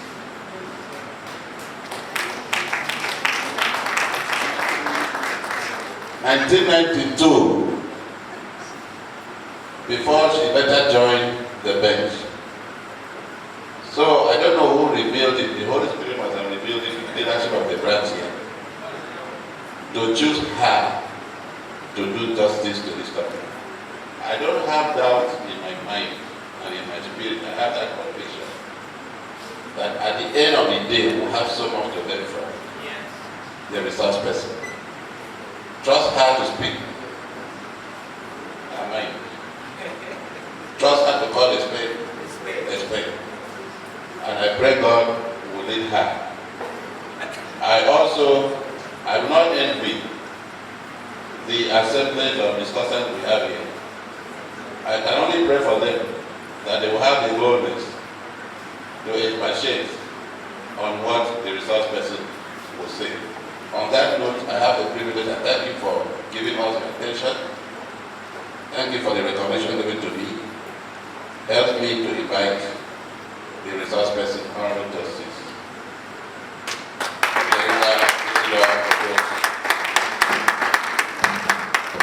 Very much for the very warm welcome. Your Excellency, the Governor of our Bible State, and not the Chief Judge, may I please lay on the existing protocol because we have time is well spent. The topic of my paper is Be the Change, Restoring Public Confidence in the Judiciary. And that is the topic. The judiciary, as is often said, is the last hope of the common man. Its fundamental duty is to protect the citizens, in particular, the more vulnerable members of society, like the women, the children, the aged. Like jurisdiction, public confidence in the judiciary is the lifeline of its existence. Without it, society is finished. Rule of law will give way to the rule of self-help. People in trouble. A topic assigned to me to speak on is an admission against interest. It admits that there is a loss of confidence in the judiciary. Public confidence in the judiciary is at a very challenging low ebb right now. Afrobarometer noted in 2004 that only 36% of Nigerians have confidence in the judiciary. That is Nigeria. Go to Rafion, here in Eket. Go to Orator in Ipapekene, Urakanande, Ibon Plaza, and even consider centers and ask the same question. I bet you it will be a single-digit percentile. The topic also admits that we can provide the much-needed solutions to restore the requisite confidence that the judiciary badly needs at this time in our history. Public trust in the judiciary is not built in the courtrooms only. It is built in the belief that everyone is equal before the law, and justice is for the rich as well as it's not only for the rich, as well as the connected, but for everyone and in equal measures. When they believe phrase, there's need for a change. Right now, you all agree with me that there is a very distant belief in the independence of the judiciary, and we need to do something about it. Change starts when knowing the problems begin, and this is where we start this paper, by highlighting the problems. That segment is called "We Broke It." How do we break it? The phrase "be the change" is addressed to all of us who partake in the business of justice delivery. This includes the lawyers, we the judges, officers of the court, from the bailiffs to the clerks who serve in the court registry and inside the courtrooms. From the law office, the lawyers do not tell their clients the truth. No proper counseling when they come to them for consultations. The lawyers file frivolous cases just to get their money, sometimes just for the transport money. When the case is thrown out, the judge is to blame, not the incompetence or the carelessness of the counsel. The other side has bribed the judge, is often the favorite alibi. When a lawyer is shabby in his appearance and work product, he makes his client disrespect him and lose confidence. A neat lawyer, on the other hand, in his dress code and proper language and work product, inspires confidence of his client and the general public, and by extension, confidence in the judiciary. The registrar of the court, who keeps the case file after they have been filed for months and sometimes even for years before the case is assigned. Even when the case is, as the date is assigned to the case, the bailiff waits to be, I use their very common language, mobilized. I don't like that language because I complain all the time. Before the process is served, it takes another forever to file the proof of service in the case file. Cases are often adjourned for this highly avoidable reason. We murder confidence in the judiciary by unnecessary adjournment of cases. This applies to the lawyers as it does to the judges. The litigants who sometimes borrow money to pay their way to court will neither clap nor help the judiciary. If his case is inordinately adjourned, lawyers write letters on the morning of the case for adjournment of their cases, and for any flimsy reason or reasons, and often careless about the feelings of the litigants. Cases last forever in the court. Litigants die without being heard when the grievances is submitted to court for adjudication. I had a case here in Eket that lasted for 17 years. It was settled amicably at the multi-door courthouse by Michael Moore. I'm sure he's in this hall. And when that state was resolved, the plaintiff was an 87-year-old man. The matter was resolved, and the day I was going to enter the consent judgment, news came that the man had died. So he did not even hear the judgment in his case. But one thing that comforted me was that the man saw the case resolved and was able to reconcile with the people who he took to court before his demise. In suit number HOR 59/1993, between the Otubom Ekobasieko and others, and Chief Asukwe Tifit and others, the case was filed before my last child was born. The parties died many times over. That case had 5 volumes of files, and one volume, volume 5, was dedicated to the applications to change parties because the parties had died and died and died, and also, sadly, to change lawyers who had also died. And I remember with great respect that Emeyo was one of the lawyers that handled the case before he died.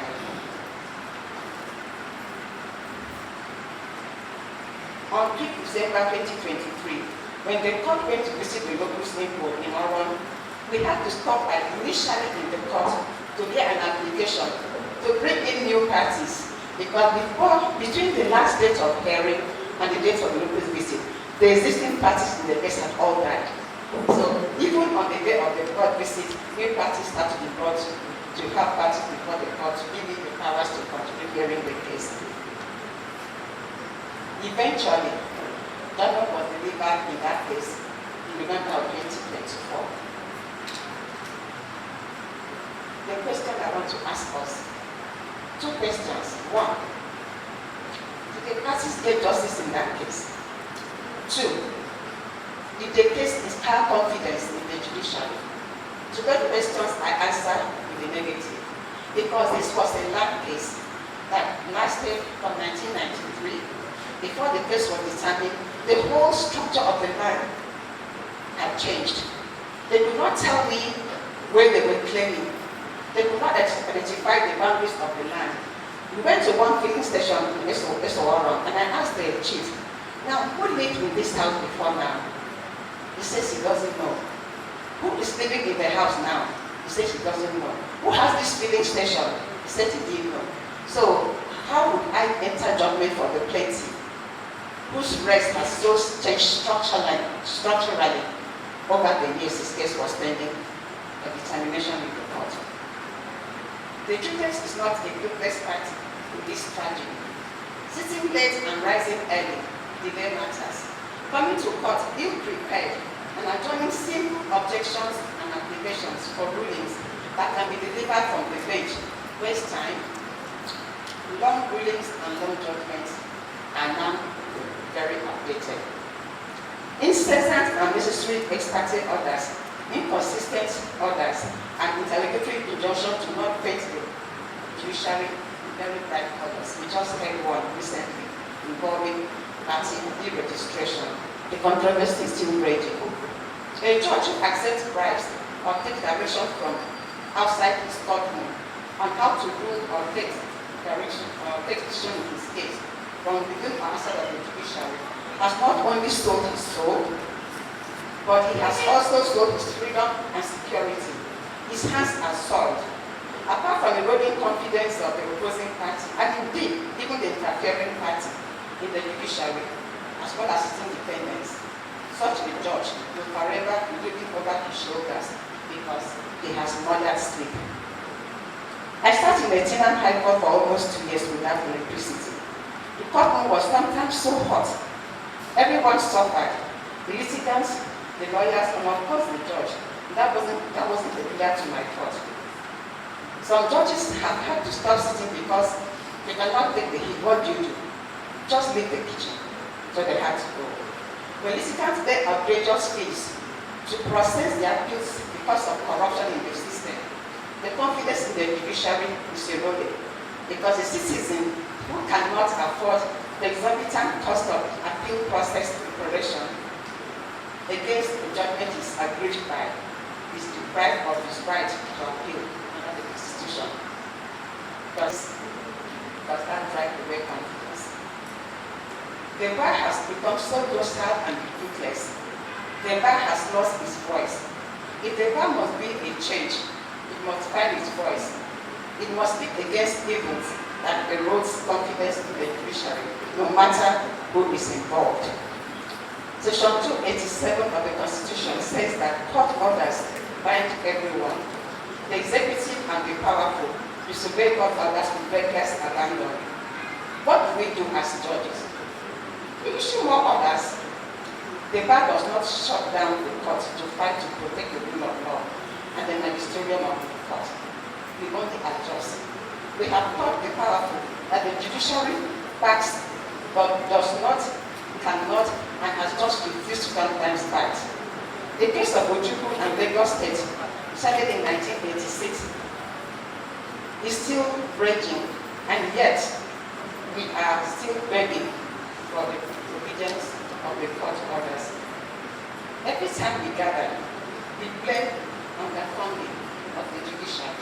Yes, the judiciary may be underfunded, but corruption is not caused by poverty or by the underfunding of the judiciary. It is caused by greed. You do not need money to refuse to take bribe.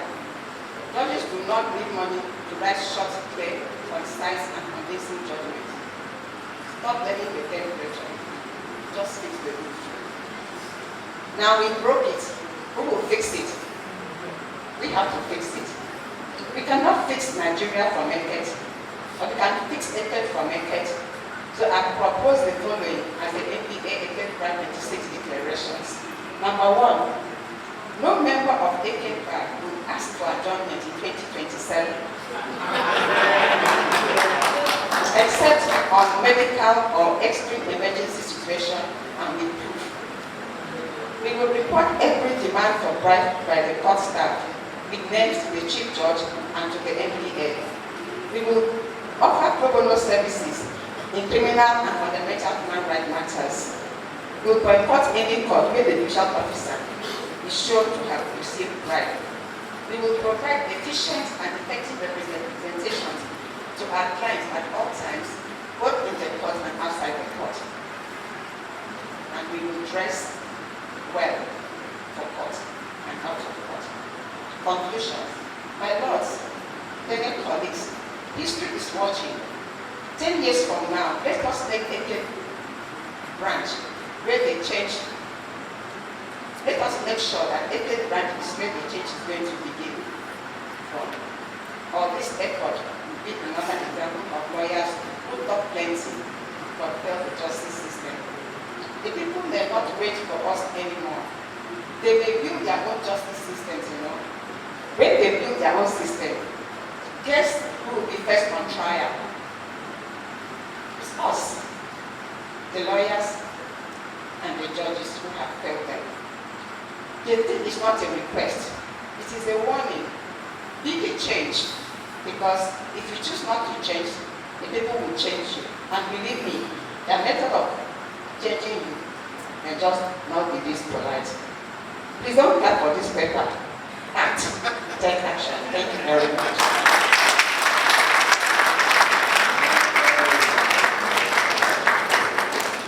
My Lord, over to you. The discussants, I'm sure you've listened keenly. We all had the resource person. Please, and we applaud the resource person. Discussants. Believe me, ask me.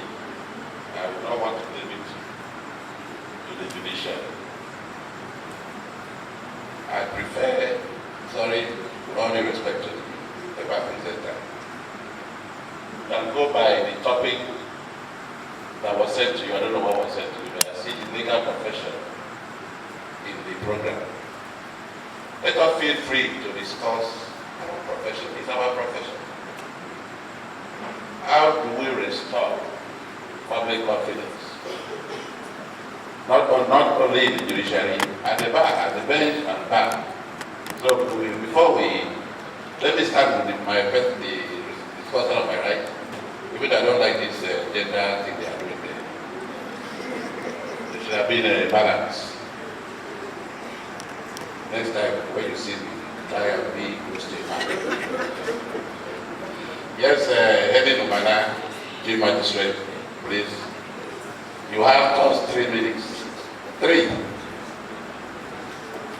Just 3. The chairman of today's occasion, thank you so much, my lord, for that erudite paper presentation. I think my lord deserves a resounding applause. I know she has really brought us some nuggets, but it is meant to reform and to move the legal profession forward. I actually, when the topic was given to me to discuss, I want to look at it from 2 angles. First, change. We know the word change. Change means to be different. The act of doing something differently. So that means before now the legal profession was doing well, so we have the need for a change. Now, if we look at it from that aspect, Who is going to be the change agent? We are. You, myself, everyone, all the lawyers will be the change agent. And I think we should start firstly from within, looking at the legal profession. I don't want to prophesy, where a situation will come where you mention that you're a lawyer and somebody will pick a stone and throw it at you, that you are one of those who are causing problems. Say, God forbid. Now, yesterday, I tuned in the telly and I saw something in her eyes. I was shaken to my bone marrow. And, talking about this delisment and all that.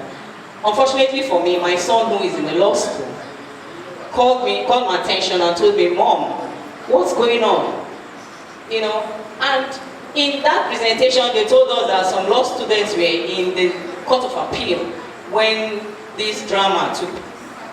And he now told me that, this will now cause problem for us when we go back to law school. They will ask us to analyze. They will ask us to, and all that. It was a show of shame. So I didn't know what to tell him. I just told him, don't worry, your generation needs to be better and all that. What am I trying to say? Change will start from the bench, the bar, down to litigants. The lawyer should have, we know how to go about this. Must you do it in the face of the telly? Must you do it in public, make it to be a public show? There are rules and regulations how you can go about it. You can want to file your petition. Yeah, so you can do all that. But come telling to, talk about it is a show of shame. And now we're talking about public confidence. Who will have confidence in the legal profession after seeing that and hearing all the unprincipled things he said about the judge? So we're very, very uncomfortable. So that change must start from lawyers now. Mindset, we must change our mindsets. How you used to do things before. If you were an analog lawyer, please change to a digital one. Tell somebody sitting by you, I'll change to a digital lawyer. If we come to your office and we see typewriter that was used in Biafran period, that does not show that that lawyer is in sync with what is happening presently. It shows, so mindset must change. How we used to do things. We have to change the way we do our things as lawyers. My lord talked about dress code. Very important. Okay. All right, thank you very much. I have so much to say about that, the change agent. You have to change even the way you deal with your clients. You have to embrace AI. That's the way to go now. If you want to change, you want to transform, for people to have confidence in you. Because if you are handling a case for like 10 years, 20 years in your law firm, how do you want your client to have confidence in you? So the public, they are really looking at lawyers. We are like the answer to what is happening in Nigeria. Unfortunately, when the politicians get it wrong, they throw it back to the judiciary. Judiciary, we are humans, But who will do this? The lawyers too, they have to put their hands on deck. The clients as well will have to put their hands on deck. Everyone, we have to put our hands on deck. We are the change agent. It starts with us. You must start from where you are in your law firm. The way you treat your clients, the way you handle your briefs. They must have confidence in you. When they pay money to your account, do they have problem issues with that? We are the change agent. It must start from you. And it really has to start from us. And that is what I'm happy Eket branch have brought this topic, because that should be a take home for all of us here. Start this, the agent, start the change in your firm, in your law firm. Start the change, the way you do matters. Start that change. And when you do that, I know that it will help us, because we are in a very difficult time right now. The public, they are looking at us. I know the court is the last hope of the common man. Thank you very much. Thank you. My only appeal right now is for the remaining discussants to maximize your 3 minutes. Please don't repeat what has been said. You can explain, expatiate. Yes, and Yakanakwan will take the floor. Thank you, my lord. It's a Herculean task, confining one's views on this topic into the few minutes available. But I'll just pick 2 or 3 issues. I don't know, my lords, if you know that to obtain a certified copy of rulings or judgments in deliver, that we have to pay for them. We have to pay for them, literally bribe the administrative staff to get copies of orders made by courts. That for me is a trigger point, because if a court makes an order and you can't even get the order, it's a problem. Now, when you tell your client that order that was made, we can't even get it to enforce the order, that paints us in a bad picture. That is one. Two, all the files that come before you, we have to buy them. As you are filing cases, you are giving money for filing. You are giving money for everything, literally. Everything. Now, this is not the problem of manuals. This is the problem for the MBA, because it beats me why the MBA would keep quiet and sleep over such infractions. It's a simple thing to deal with, and I challenge every branch of the MBA to ensure that those practices in their jurisdictions are wiped out. The last issue I want to talk about is the cost of pursuing justice. I read a story recently, somebody who challenged his university for a wrong grade given to him, and it took all of 19 years just to prove that he should have had a 2-1 rather than the 2-2 he was given. And it was gratifying, the pleasant comment that the Supreme Court made, to this young man who wasn't even a lawyer to start with, but he pursued the case all by himself. And I have developed a practice now. When I go to present 2 records of appeal, I make sure I don't go by myself. I make sure my client goes. So that when they mention those figures, he will know that those are not my fees, and that those are fees that is going to the judiciary. You can imagine a plaintiff or defendant, as the case may be, in a chieftaincy, village headship tussle, and the judgment he desires to appeal, and you tell him that to settle record of appeal, he has to bring 700,000. His entire remuneration in the period he will sit on the throne will not be up to 10% of that money. So what is he struggling for? And these are the things that paint us in a bad light. Finally, this is a caution to colleagues. I take the view that yes, the judiciary may have issues, but it's not our place to hold the microphone, the megaphone, to lambast the judiciary in public, on television.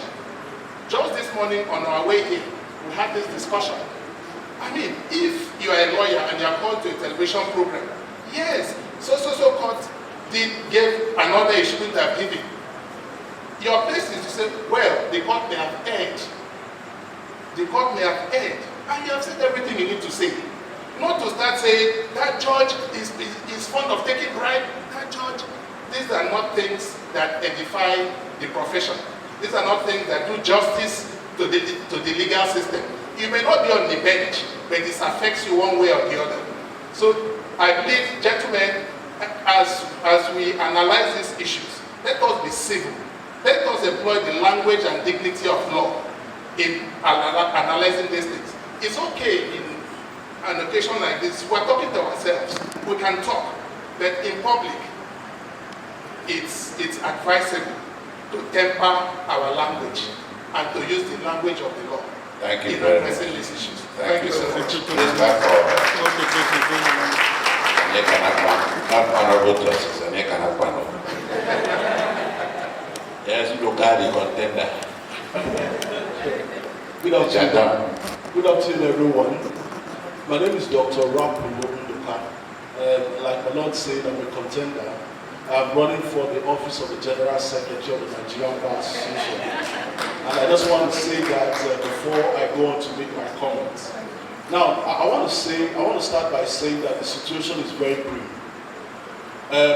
We're in a nation right now where I believe all of us will have heard about a very dark man.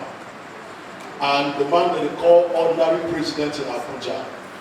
People, the institutions fear these human beings than the courts. I live in Onitsha. I practice mainly in Onitsha. And sometimes the markets, the drug market was closed down for several months. And nobody was afraid. NDLEA was doing their thing. They closed down. They were collecting so much millions from the different the traders there for them to open the shops. It was when very dark man visited the place that everybody, NAFDAC started displaying, oh, the money was not this. And so it tells you that the confidence is already eroded. It tells you that we are in a green.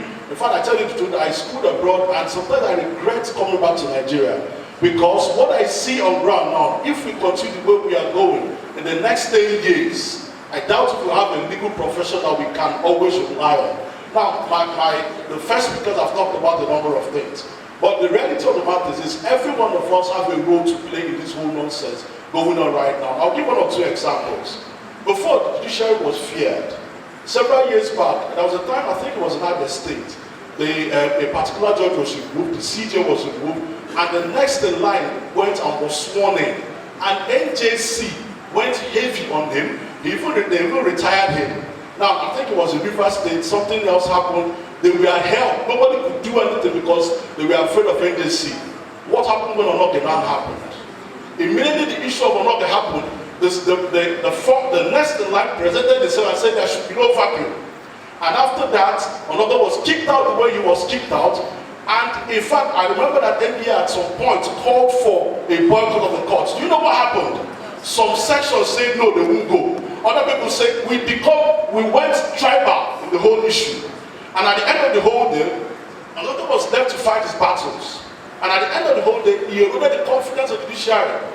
In fact, nobody is afraid of the judiciary again after that. And you know the battle that happened? They lost the moral ground. NJC, I'm sorry I'm saying this, lost the moral ground to punish any other person again because they allowed that mess to go on. And the bad thing about it is this, you see politicians, they watch you. And once you give them 1 inch, they will take the next mile, and you'll be surprised what the politicians will do whenever you give them the next mile. Look at what they were doing with the appointments of judges and all this stuff. Now, one of the things that it brings me to, and that's one of the things I want to talk about, is the issue of culture. How do we build culture over time? Culture is built, some people call it, it's the way of life of the people. Now, people build a culture, and the next generation come in, and they see what the other generation is doing, and they imbibe it and perform. Now, when they do that, they tweak the culture a little bit, corrupt it a little bit, and the next generation that comes after them do not know what the original people that brought the culture left in place. They only learn what the corrupted system they've met. The next generation comes again, see another further corrupted system, and it keeps going down. The problem we have in our nation right now in the States, there's been a erosion over the years. There's been some corruption of the culture that we've met. The system has been messed up. Now, let me give some, I'm sorry, I don't know what's wrong with this microphone, but let me give some further examples. In the executive and the legislature, there was a time that the legislature was a very big check on the executives. At all times they were checking them. What did our politicians do? They said no. If the legislature always counters the executive not be able to work. Now, we went on and we now got pliable legislature that rubber stamps everything that the executive does. How has it helped the nation as a people? And now they have now seen the judiciary, they can also make an inroad into the judiciary. The mode of appointment, if you don't know anybody, you cannot be appointed. Somebody I know told me or said to me that I know how I was appointed, there's no way I will rule against the government. And sadly, those who are promoted to the Court of Appeal, I'm sorry I'm saying this, we are lawyers, so most of the time you have to be playing by the rules. be given judgment in favor of the government for you to be elevated to the court of appeal. Now it leaves a very bad taste for everyone. What it tells us is this: why do I need to continue to do good? Now, so the reforms and the issues, some of the things I will talk about as solution.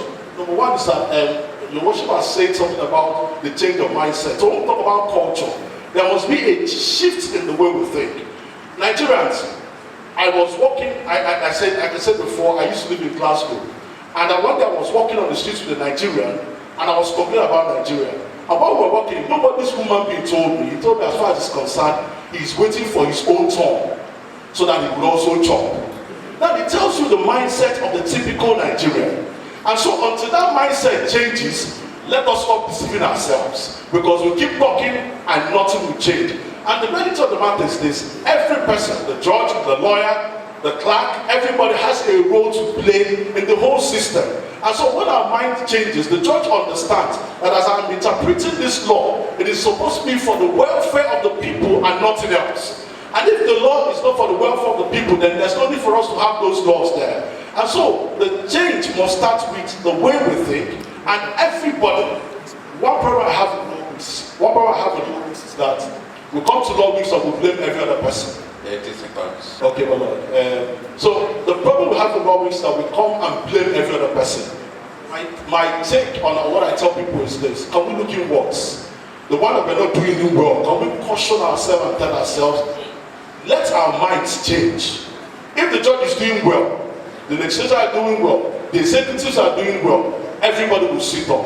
And then when you bring it to the Nigeria as a whole, we also ask ourselves, what is even our voting pattern in Nigeria? A person votes not because you have the best of persons. You vote based on tribal sentiment. You vote based on, oh, this man has given me more money, and for modern reasons. And tomorrow we come to complain again about the same issues. We have the power in our hands, but until we start doing the right thing, let us stop complaining. My take on this is this: go back again and let's start shifting our mind. Let the culture shift, and let's be better as human beings. Thank you so much. Yes, he described with so much passion. And in fact, at the point I was afraid of his emotions. So, thank you, George. Just, my God. Today, they believe in more of the very dark man. Not judicially. How did we get here? It started from us, the lawyers. Before you go to the bench, you are a lawyer. How is the judiciary compromised? By lawyers. The other day I read on the paper that the Supreme Court set aside the judgment of a court of appeal in a national industrial court issue. How did it get there? The lawyer in charge. The lawyer who appealed, like my Lord said, the capacity, a lawyer of capacity, J.B. Dowden, will submit to go there, and the Supreme Court will deny jurisdiction. How did we get to a situation where the fourth person is the governor of Imo State today? Lawyers. So we cannot talk about the judiciary without lawyers. We talked about the issue of paying humongous amounts to settle records. How did we get there? Some lawyers pay, and they encourage. I told a bailiff in Uyo to serve a process here in Eket. He said I should give him 40,000 naira. Eket, Uyo. Lawyers pay. So we'll sit down, we'll talk about the bench. The bench is bad, the bench is corrupt, people lack confidence in the bench. It is as a result of we lawyers here, the recruitment process. You get people that have not even practiced law adjudicating over matters on the bench. Go to the lower courts. The process is before, the tenancy agreement is before the court, everything, and they will tell you when is the receipt. You ask your client, I'm collecting 300,000 naira for this. they award a cost of 30,000 naira. Meanwhile, you collected 300,000. Your client will feel you've cheated him. Why? Because that person is not in practice. We lawyers are the cause. I recall when a lawyer was cited for contempt. The first thing Femi Falana said, he said, I am going to Yo the next day and will get that guy free. That the chief judge, a very senior lawyer, he was cited for contempt in Fashe Korea in the face of the court. I was interviewed on Inspiration FM. I said the guy will spend his 30 days there and the heaven will not fall. The last time I checked, the heaven has not fallen. And he spent the 30 days there. So we need to understand that the bench cannot be compromised without us. 2 days ago, Justice Lafiu came up with a judgment. Meanwhile, there is a stay by the Court of Appeal. He still went ahead. Who went there before him to continue with the matter? Lawyers. So we cannot talk about the eroded confidence in the legal profession without blaming ourselves. Finally, he talked about the NBA election. We in the NBA, we know what's going on. And at the end of the day, the system will want to throw up somebody. Will that person be able to speak when things are bad? They will not, because they are product of the system. So we must change. The change begins with us. People believe more in Showore. They believe in very dark man. They believe in Idibege, Efio, Eket, radio than the judicial because of the failure of the legal profession. Thank you.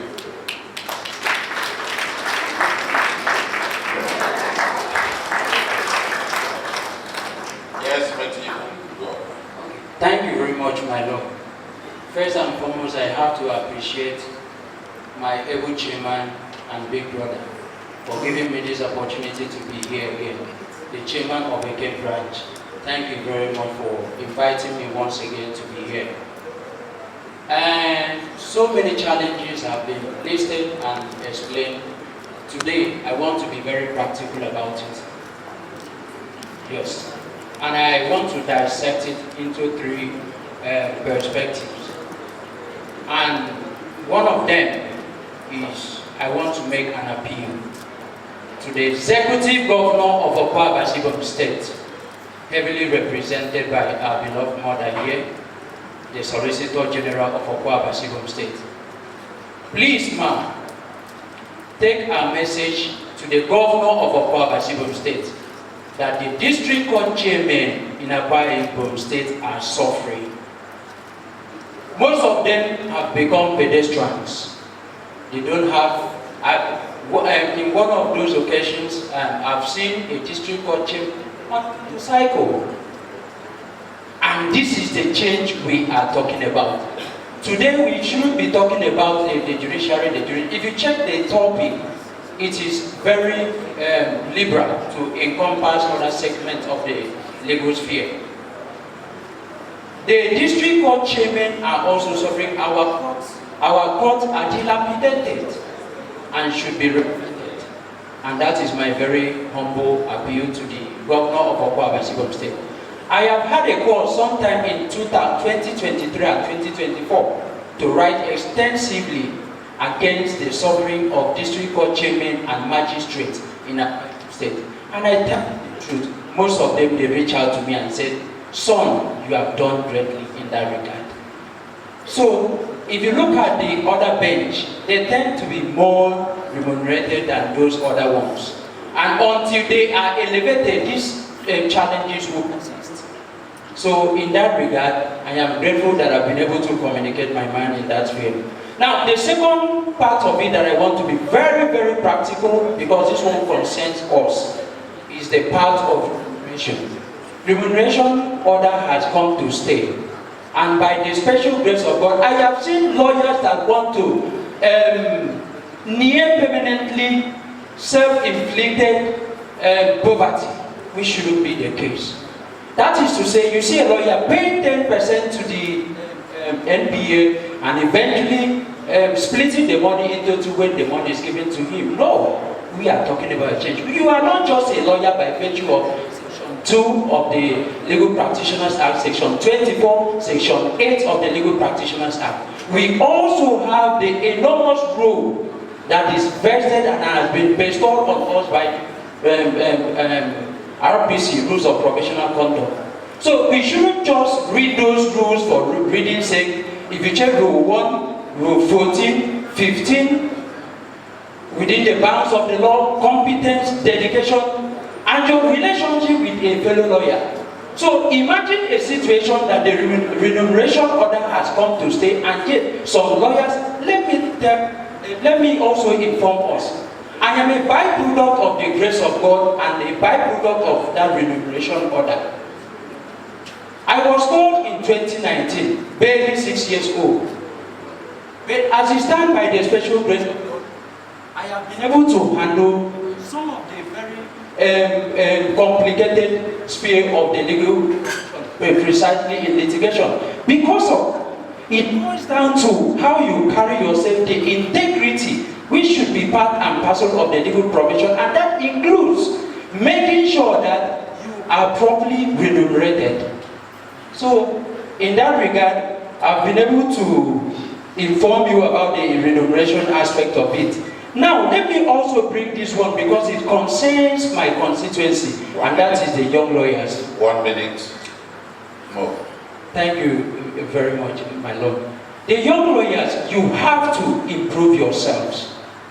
You really have to improve yourself.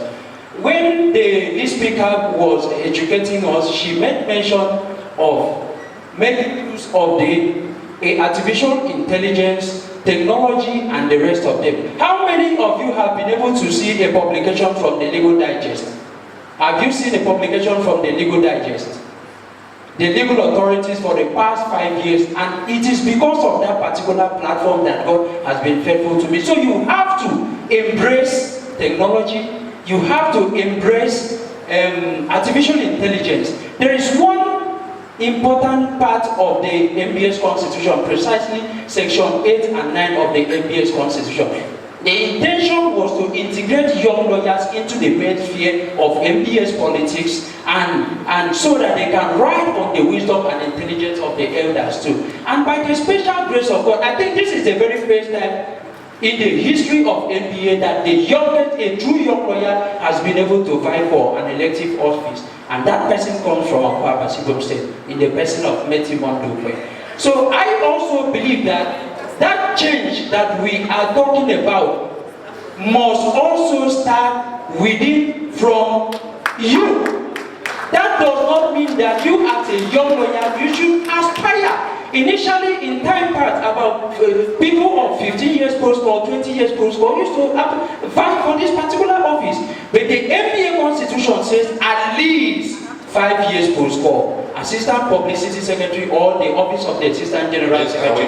So may I verily thank the organizers of the Eket Bar Week for giving me this opportunity. I'm truly grateful. And may the good God in heaven bless you immensely. Thank you very much. I'm grateful. Thank you, sir. Better vote for you when it's time to make their input for just 3 minutes. Because of the sensitive nature of the topic, and we know that it excites you individually. So it's now time for you to make questions, make your inputs. Maybe the question of time, once you are stopped, you are stopped. You are not the doyen of the Eket Bar. You are not of the bar. Thank you, my Lord. My name is Akwaja Esquire, the former chair of the Eket Bar branch. I have listened to the discussions and issues raised, and I'd like to restrict myself and actually recoil the topic to restoring the confidence in the court.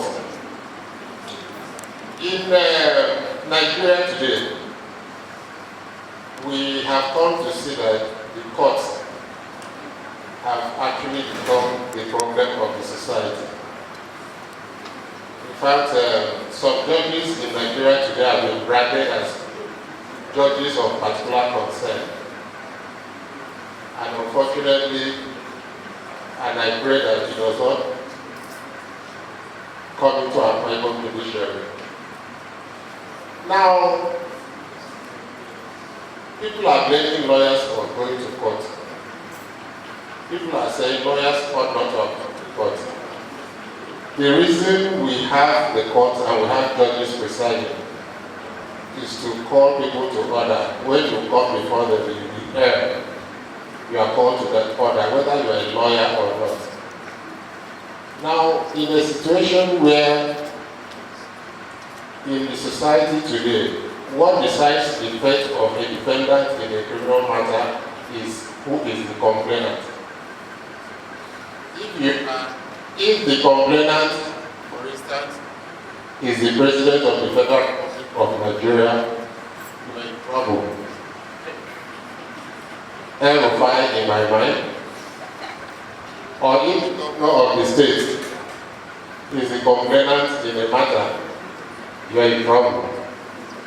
You now find a situation where in the same court, a judge will grant bail to somebody standing facing a murder charge, but will refuse bail to somebody who is on trial for bailable offenses. Who is to blame? Lawyers. As far as I'm concerned, the courts all the courts are imbued with that authority to decisively deal with the excesses of lawyers, to decisively deal with the excesses of litigants. I do not see any reason. There are some lawyers who, for some reasons, whatever they are asked to file in court, they will, but some lawyers do not. But again, we also find situations where courts have gone hard on some lawyers. Recently, the High Court of the FCT, the Federal High Court of the FCT, descended heavily on a lawyer and awarded punitive cost of 20 million naira against him because on the issue of Jonathan's competence or eligibility to run for the office of the president, it was long decided in 2014. But a lawyer again went to court to fire. You see, if we now blame the lawyer rather than the court, if there are some of these judges of particular concern for some reasons, they would have determined the case one way or the other. But the judge took his ground and said, look, my friend, this is unbecoming of a lawyer, and awarded punitive cost. By the time the court starts doing things like that, I think some lawyers will warn themselves before even setting their foot into court. So it is simply, in fact, every problem we have, solution lies in the court. Because we used to say that the courts were the last hope of the common man. But then, unfortunately, particularly under the current dispensation, political dispensation, the courts are no longer the last hope of the common man. It is now the last hope of the privileged. I have carefully avoided your time, you have 1 minute to round. Yes, I will apply for extension of time, sir. Before you move your motion, it is refused. So, gentlemen of the bar, our problem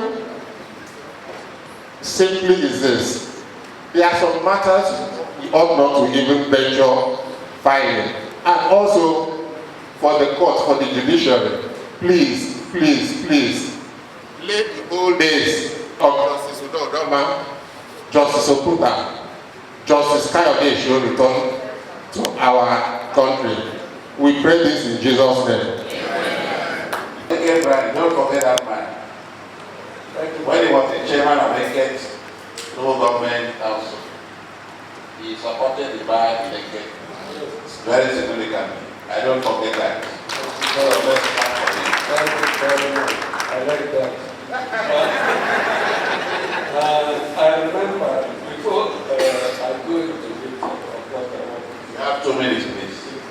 That when I recommended a certain amount, and the head of service went and reduced it, the way I raised that amount that he recommended, I wanted to talk to Chair in the paper, and we recommend the amount that I wanted for a bank.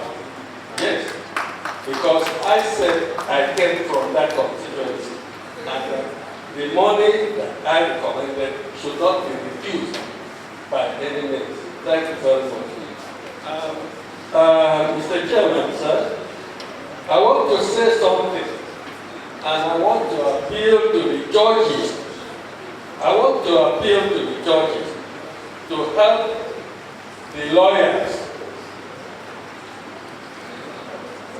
And I stand on what Barrister Eket was saying, that we should not compromise those working in the court, so that the public may not have confidence on the court. I'm saying this because the lawyer would file a case in the court, and on the appointed date, the judge will ask whether that the process were served to the other persons. That process, after the lawyer had filed it, had gone to the verdict for delivery. But unless the lawyer would pay the verdict, he will not serve that process. And during the hearing of that case, the judge will ask, have you served the other case? He will not, in spite of the fact that the lawyer will explain that he has served, he has filed that case, and that case has been given to the verdict, unless the verdict will say that he has not been given any mobilized or so. Then the judge will stand the verdict. So the presentation meant to be both from the central keynote and non-keynote this time. Oh, I think that's important. Yes, we will round up the presentation, summarize, maybe answer some of the issues. I don't take time because I'm very Please do that. to engage others, so I won't take time. And I want to just make one point. In 2017, during the reign of Justice Stephen Okoye, I came back from a conference. I was then a member of the Justice Sector Reform Team nationally, and I was the South-South coordinator. And I brought some things I learned from Enugu, Lagos, Yobe. It was that all appeal cases were made from all appeal processes were processed from the central location under the office of the Chief Registrar. There was control on how much should be paid by litigants to process the appeal records. And I prepared a practice direction. I was not paid for it, and got it printed. And Justice Okon presented that practice direction at the legal year conference, at the opening of the legal year. In that practice direction, it was said that there will be somebody appointed to the office of the Chief Registrar, who shall be in charge of all settlement of records. And in the rules of court, one page of paper is given a price tag. Okay, and it's in that practice direction. But what happened was that after the presentation was made, it gathered dust in somebody's office. We make rules, regulations, and directions, we don't follow them. On the issue of lawyers mobilizing the officers of the court, if you have appeared before me, I always tell lawyers, don't tell me what you have done, because in Lagos State, if you mobilize bailiffs, pay them bribe to do their work, the lawyer is in trouble and the bailiff is also in trouble. And that is how they are taking care of those in other states.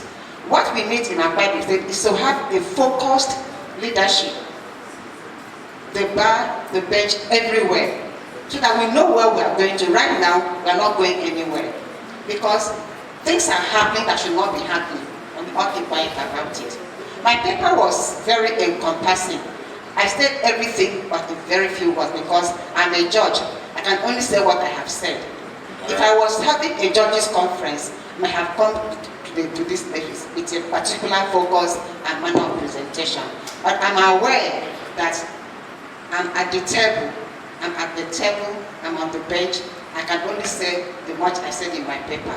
And I covered all aspects. I covered the lawyers, I covered the judge, I covered the officers of the court, and I covered even the litigants who cannot get justice when we are compromised, either in our behavior, in our code of conduct, or in our way of doing cases. So it's always said, we broke it, we have to fix it. He made a very strong point about the dark man, and I said in my paper that when they start having their own courts, and they indeed are now having their own courts and legal system, it is this Eket family forum, and they are so effective. If that continues, and we are toothless bulldogs as we seem to be now, we are going to be in very serious trouble. I'm going to give my paper to the chairman of the bar. I have a soft copy so that people will look at it. Thank you very much.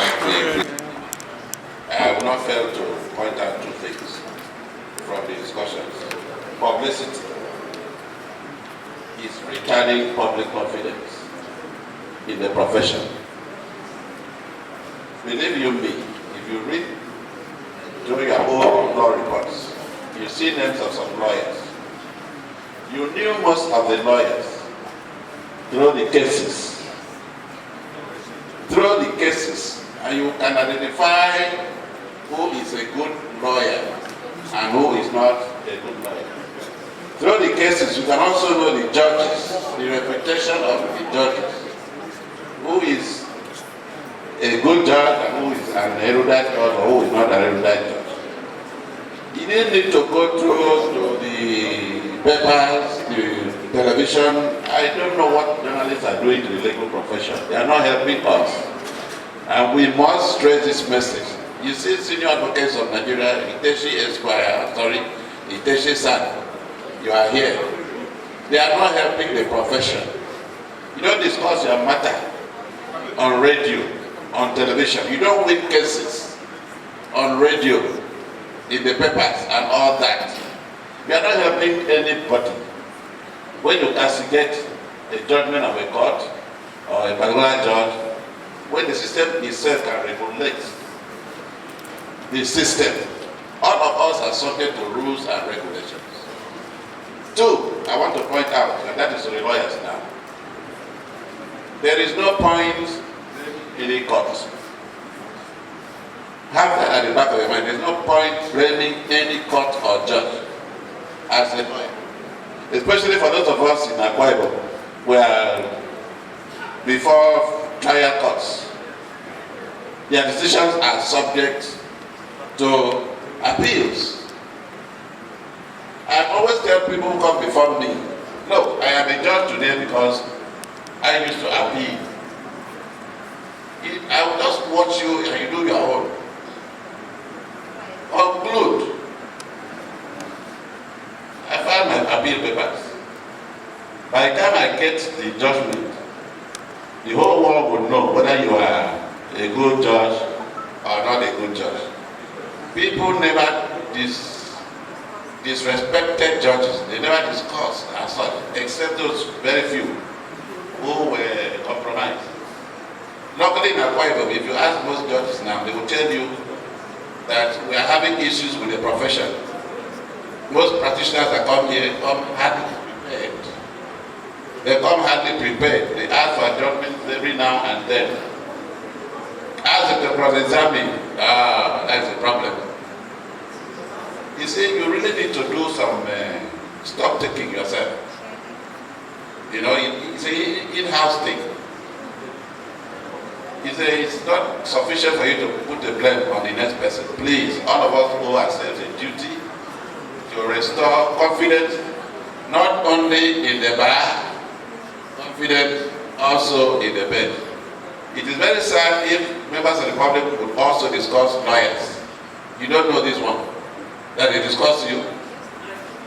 They discuss you. What you do in court and what you don't do.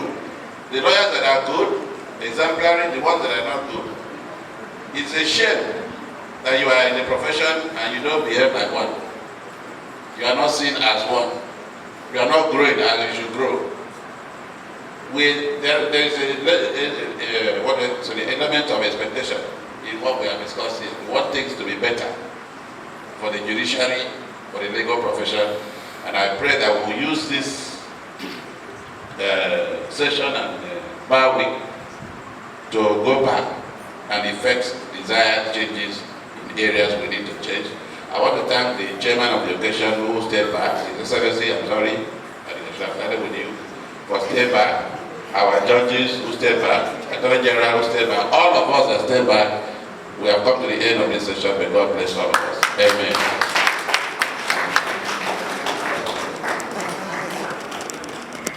Thank you very much, the chairman of session, the key presenters, the discussants.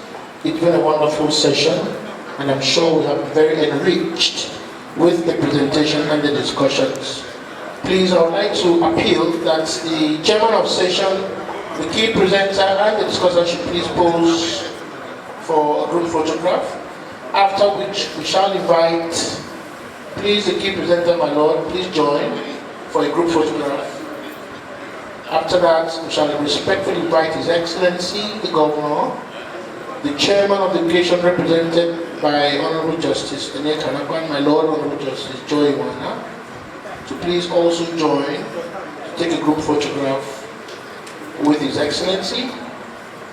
Leonard Silk and Leonard Bada will also join. We will invite also chairmen of branches to also join in that succession, so that we will bring this to an end. And after that, let me put on cue the secretary of the Eket branch, ATO, who will come forward for the vote of thanks.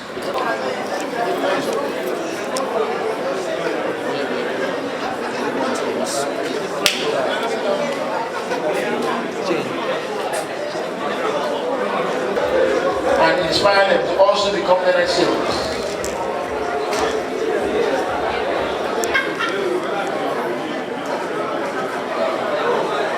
His Excellency, the Executive Governor of Akwa Ibom State, Pastor Omo Basi Eno, PhD, ably represented by Fon Edemekong Esquire, the Solicitor General of Akwa Ibom State, the CJ, the Chief Judge of Akwa Ibom State, the judges here present,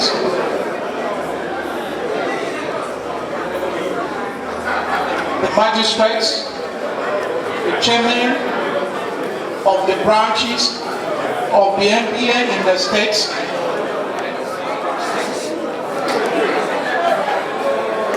we are grateful to you all for making our time to be here to make this occasion a success. I must say that without you being present, the occasion would have been ordinary.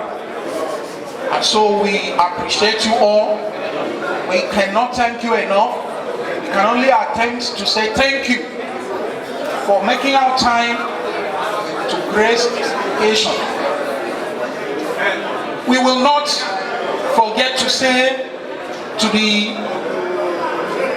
His Excellency, Thank you, sir, for being so generous for the donation made to us in respect of this occasion. As a branch, we are grateful. On behalf of the Eket branch, we say thank you, sir. Thank you, sir. Thanks for being there for us, and God bless you, sir. And continue to use you for the betterment of this state. We thank you for the Attorney General. We are deeply sorry. We are sorry. We apologize deeply that there was an error in the printing of the program that led to the omission of your photograph. So we are deeply sorry. We'll do a formal apology to that effect. It wasn't intended. It wasn't intended at all. We are sorry. To everyone who made our time to be here, to make this occasion a success, we thank you all. We thank you all. We say, may God, who rewards in secret, rewards you also openly. As you head back to your destinations, our prayer is that God, who brought you down safely, will take you back safely as well, in Jesus' name. Thank you. We hope to see you tomorrow in other events coming up tomorrow, and the dinner on Friday. Please do well to partake in the remaining programs, just to add color to this occasion and make it a success. Thank you, and God bless.